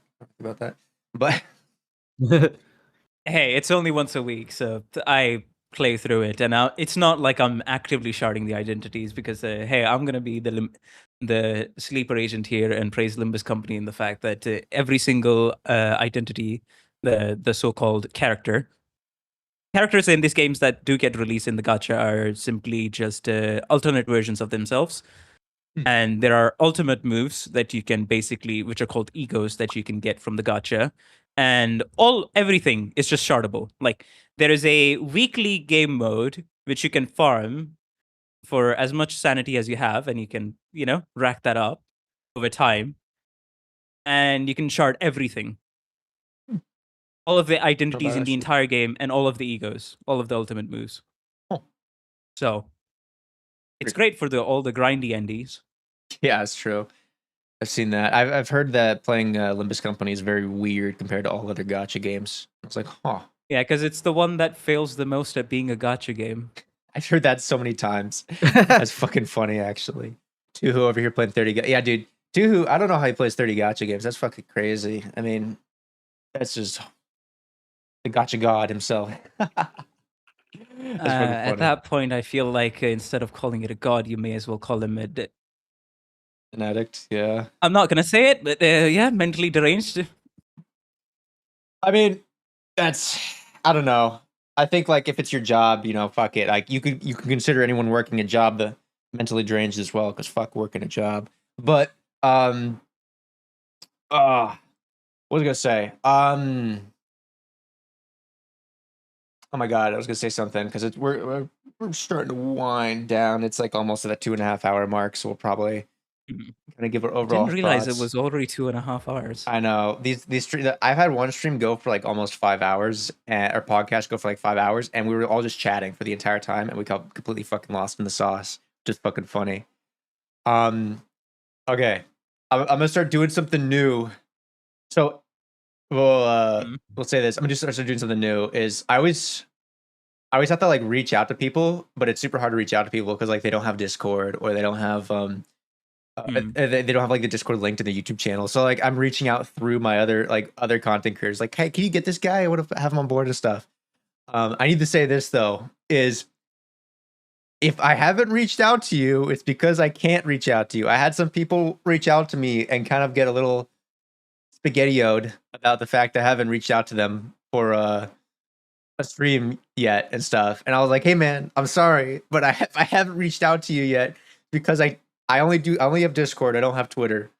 And if I don't know your Discord, I can't reach out to you. So if you want I'm super fucking welcoming to have anyone on the podcast, the content creator, regardless of size. If you want to be on the podcast, you have to join the Discord to let me know, or just reach out to me on my Discord. So a link to my channel. Just gonna say that out the gate because people just sit there and wait for me, and I'm like, I can't fucking find you if I don't know who you are. Also, if you could if you could recommend someone to hop on the podcast, who would you want to have on the podcast next after you guys? You're asking us? Yeah. The only person I've ever interacted with in the Endfield space or Arknight space was Pixel Tree. Yeah, that's fair. With like a one-off conversation, so it'd have to be him. I know a lot of people ask for Pixel. Me and Pixel been DMing. He's like, dude, I'm so fucking sorry. I don't see Discord messages, and I just been so busy over the weekends. I'm like, it's cool, dude. It's cool. It's fucking. He's got so much going on right now, honestly. So it's fucking fine. Get Ramen's sister on. What do they mean by that? That's right, because on your crazy. channel That's a you have fucking statement. Okay, I took a charitable interpretation of that statement, but No, I have a yeah, you have series where I reactions make with your her, sister, right? what's it called? React to skins, basically. I saw those. Yeah, Okay, gotcha. I mean, Oh, like, that's funny because that's funny because basically before the day when exactly on the day that the Arcanite stopped working after the update, I had my little sis on to do the same dang thing in October. And that was a curse scream, brother. It's like the Arcanite on the Linux is not working. It's crashing out. My computer itself is crashing out. I had to update. She went to sleep, and I was like, I'm still trying to figure it out. Yeah, it was disastrous. But Arknights only wants one sister. I got the monopoly. Hey, what can I say? But yeah, like anyone you want on, like it'd be cool to see the person on the fucking podcast because I'll try to reach out to them. And there's other people, like people want Tobo on, people want Tohu or Tuhu on. I'm gonna try to reach out to them and stuff like that. Just find the good environment. Obviously, Pixel, Pixel will be on. Kooky, people want Kooky. I need to reach out to him and stuff as well. Just time and place is, time and place. I would say like some people, it's time and place for reaching out to them. But anyone you would want to see on, I'll reach out to them and see if they want to jump I'll on. have to think about it. But I don't know if we can actually reach out to like any of the well-known artists in the community or any of the animators. That would be really cool. I'm not familiar Wheels with would them. be amazing. Oh Wheels? yeah. I'll have to find them because I feel like most of the artists are on Twitter. Like they have like Twitter accounts, and I don't. Yeah. I'm old. I don't even have Snapchat but fucking yeah. I'm doing the worst thing possible, and that's not having other forms of communication on my channel. But that's whatever. But yeah, I'll have to look. I'll do this research. I need to make a list. I'll be honest. People keep fucking messaging me or like putting in the chat like you should have this person, you should have this person, or like comments and stuff. And I'm like, I need to make a list of people. I need to fucking just ask them if they want to pop on the fucking podcast and shit and give it their opinion. Okay. Try to do that. Oh, and then I guess we started this with an overall thoughts. Let's do it as soon overall thoughts of the end, like of Endfield one more time for the fucking masses and shit like that. Right. Matrix. Endfield is going in a direction I like. Valley 4 was kind of atrocious on the story front, but the world building is very cool. I'm very interested. The game as a whole, the gameplay itself, and the different parts of gameplay are really enjoyable and great to play through. And kind of like I disagree with Lowlight when he says you don't need to play Arknights to be able to play Endfield. I mean, I agree with him there, but on the enjoyment side of things, if you have played Arknights, hot take, you're going to be more patient with Enfield, and you will give it more of a chance to let them cook up on the story. Because hey, you have the world building and all the lore from the previous game, so while the main story is not good, there's a lot of really great lore and world building in the text and all the other things that just amplify your experience in Enfield itself. So there you go. Okay. Here, just jump in real quick. Augustus, they actually, I'll be honest, I fucked up and I didn't do any fucking talking points for this podcast. So that's why we were fucking all over the place. That's my fault, honestly, because I didn't make a script for this one versus the other podcast. I usually had a list of talking points, so that's on me. I fucked up. I was too lazy. I got fucked around.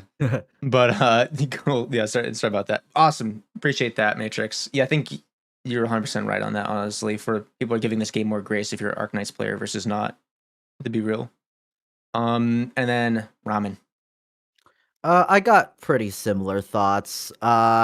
As a story, I was pretty immensely disappointed. The world building elements of it I have been enjoying because I like the original Arknights. There's some cool stuff there, like the Order of the Steel Oath, Seska, some weird stuff, like there is a Rankwood in OG Arknights and a new Rankwood in Enfield. Okay, so we're just Rankwood 2, I guess. No creativity there. But other than that, it's pretty cool. Where Enfield shines to me is that, I came here looking for a story. I found a really fun and cool game. So I'm just going to play the cool game, and hopefully the story gets better. Yeah, I think it's funny after talking to so many content creators and stuff like that. At least in the content creator space, if I feel like most people that content creators have had on have been pretty much, what's what I'm looking for, non-volatile in the content creation space, and they all have a pretty much even opinion. Is that like if they came from Arknights, they came from Arknights for the story for Enfield, and they're disappointed with the story. But the game itself is really good. The bones of the game are really well done, and they're still excited to see the future. I mean, if I wasn't excited to see the future, I wouldn't be making content about this game. Right. I think I'm very adamant about that. If I don't like a game, I just stop fucking playing it, basically. And I still enjoy this game, so I'm still gonna keep playing it. I'm still excited to see where this is gonna go. I just don't want us to forget the past, i.e., Valley 4 and its trauma, because it's still gonna affect newer players as we progress through the story, regardless. But all in all, I'm still very happy with the game. I think the things they're really good at in Arknights, they fucked up in Enfield, i.e. the story. But the stuff that I haven't really seen they've never touched on in Arknights, like everything else in the fucking game in Enfield, I think they're doing an amazing job, i.e. factory, exploration, the optimization of the world, everything is just beautifully well done, honestly. And I'm still excited to see how we progress. But that's about it. We're about on the 2.5 hour mark, a little bit over. I'm trying to keep these podcasts in that 2.5 hour, 3 hour mark, as to not basically overexert ourselves from talking, basically. And I also have food I got to cook downstairs. But really great time, both y'all. It was really cool. I really appreciate Matrix, you talking about Linux and stuff like that, and how Enfield works on Linux, and seeing it on the Steam launcher was just fucking unreal to me, honestly. I've never interacted or seen things like that before, so that was fucking super cool. I appreciate you having me on to talk about that. And I'm sure it's kind of like, it adds to the layers of how much more viable this game is. The game is able to be played on Linux systems and actually play even better on Linux systems than Windows, which is Windows' fucking fault. But I guess. But yeah, really appreciate that, and your insight as well. I'm gonna talk to those art guys, that's for sure. And then Ramen, I feel like me and you have been kind of at the same we're at the same level, I would say, in the space and stuff like that, to an extent. As in you're obviously way ahead of me in Arknights and much more of a lore guy than I am and stuff like that. But I'd say we're kind of around the same zone of how we feel about Enfield as a whole and stuff. And For sure. I really I think really appreciate your opinion on that as well, and your talks. And I think we've matched pretty much 1 for 1 about how we feel about the game and stuff. But that is it. I appreciate everyone hanging around for the podcast today. It was fun. Both these guys' channels are down below in the description. So oh my god, go give them some love, and go give them some subscriptions. All right, and I'm really excited to see more content from both of y'all for Endfield, and then, well, even though Matrix hasn't played it in 2 weeks, but The next Enfield video is in the next 6 months, for sure. next 6 Hell months, yeah. awesome. I'm gonna wait every day. I'm gonna check every day, but. I still appreciate both of you having on. And then Ramen, it's been blasted chatting with you. Honestly, it's really been fun. And I can't wait to see what both of y'all do. But that is it. So I'll see both of y'all later. I'm gonna go chat with my audience. Say bye, y'all. Thanks for having me. Bye. Peace. Bye. All right. Hold on a second. Let me go to me real quick. Hold on a second, y'all. Hold on. I'm changing the camera to me. It's kind of stupid. There we are. Alrighty. That was fucking fun, actually. So, okay, so I'm gonna I need to make a fucking list and just have all these content creators on here and just fucking find out if I can reach out to them. Some of the people I cannot reach out to because they're not in the Discord. Luckily, both those people were already in my Discord. And so I was like, this is fucking perfect. I can talk to them, and I DM'd them, and I was like, boom, easy. And I'm open to DMs. If you want to, I know some people are like, don't DM me. If you want to fucking DM me, DM me. And if you're in a content creator that makes content about Arknights or Endfield, I want you on and stuff like that.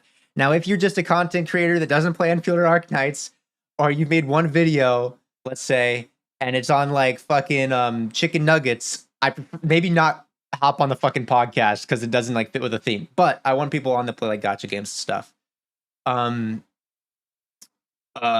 But yeah, if you want to hop on, I'm gonna have to make a fucking video about this, honestly, because people keep getting pissed off that I haven't reached out to them. I'm like, bro, I can't fucking reach out to you because I don't have Twitter, and you have no links in your goddamn YouTube channel. How the fuck am I supposed to find you? But really fun. I really liked. I really wanted Matrix on there for his Linux opinions and stuff. I know chat was getting pissed off because they felt like we were kind of all over the place talking about random fucking shit. I get that. That's my fault. I did not put together a list of things we were going to talk about and cover. I was just like, hey, Matrix, can we talk about this? And then I hit up Ramen. I was like, hey, I want to talk about this. Because after watching Ramen's videos, me and him like align pretty similarly mindset-wise about the game.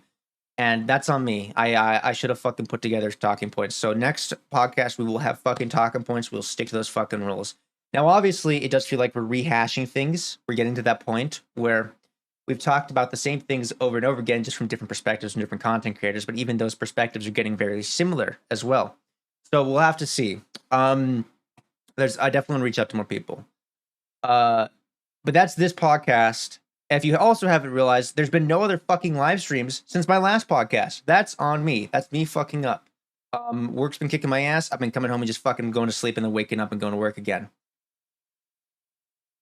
What I'll do today, all right?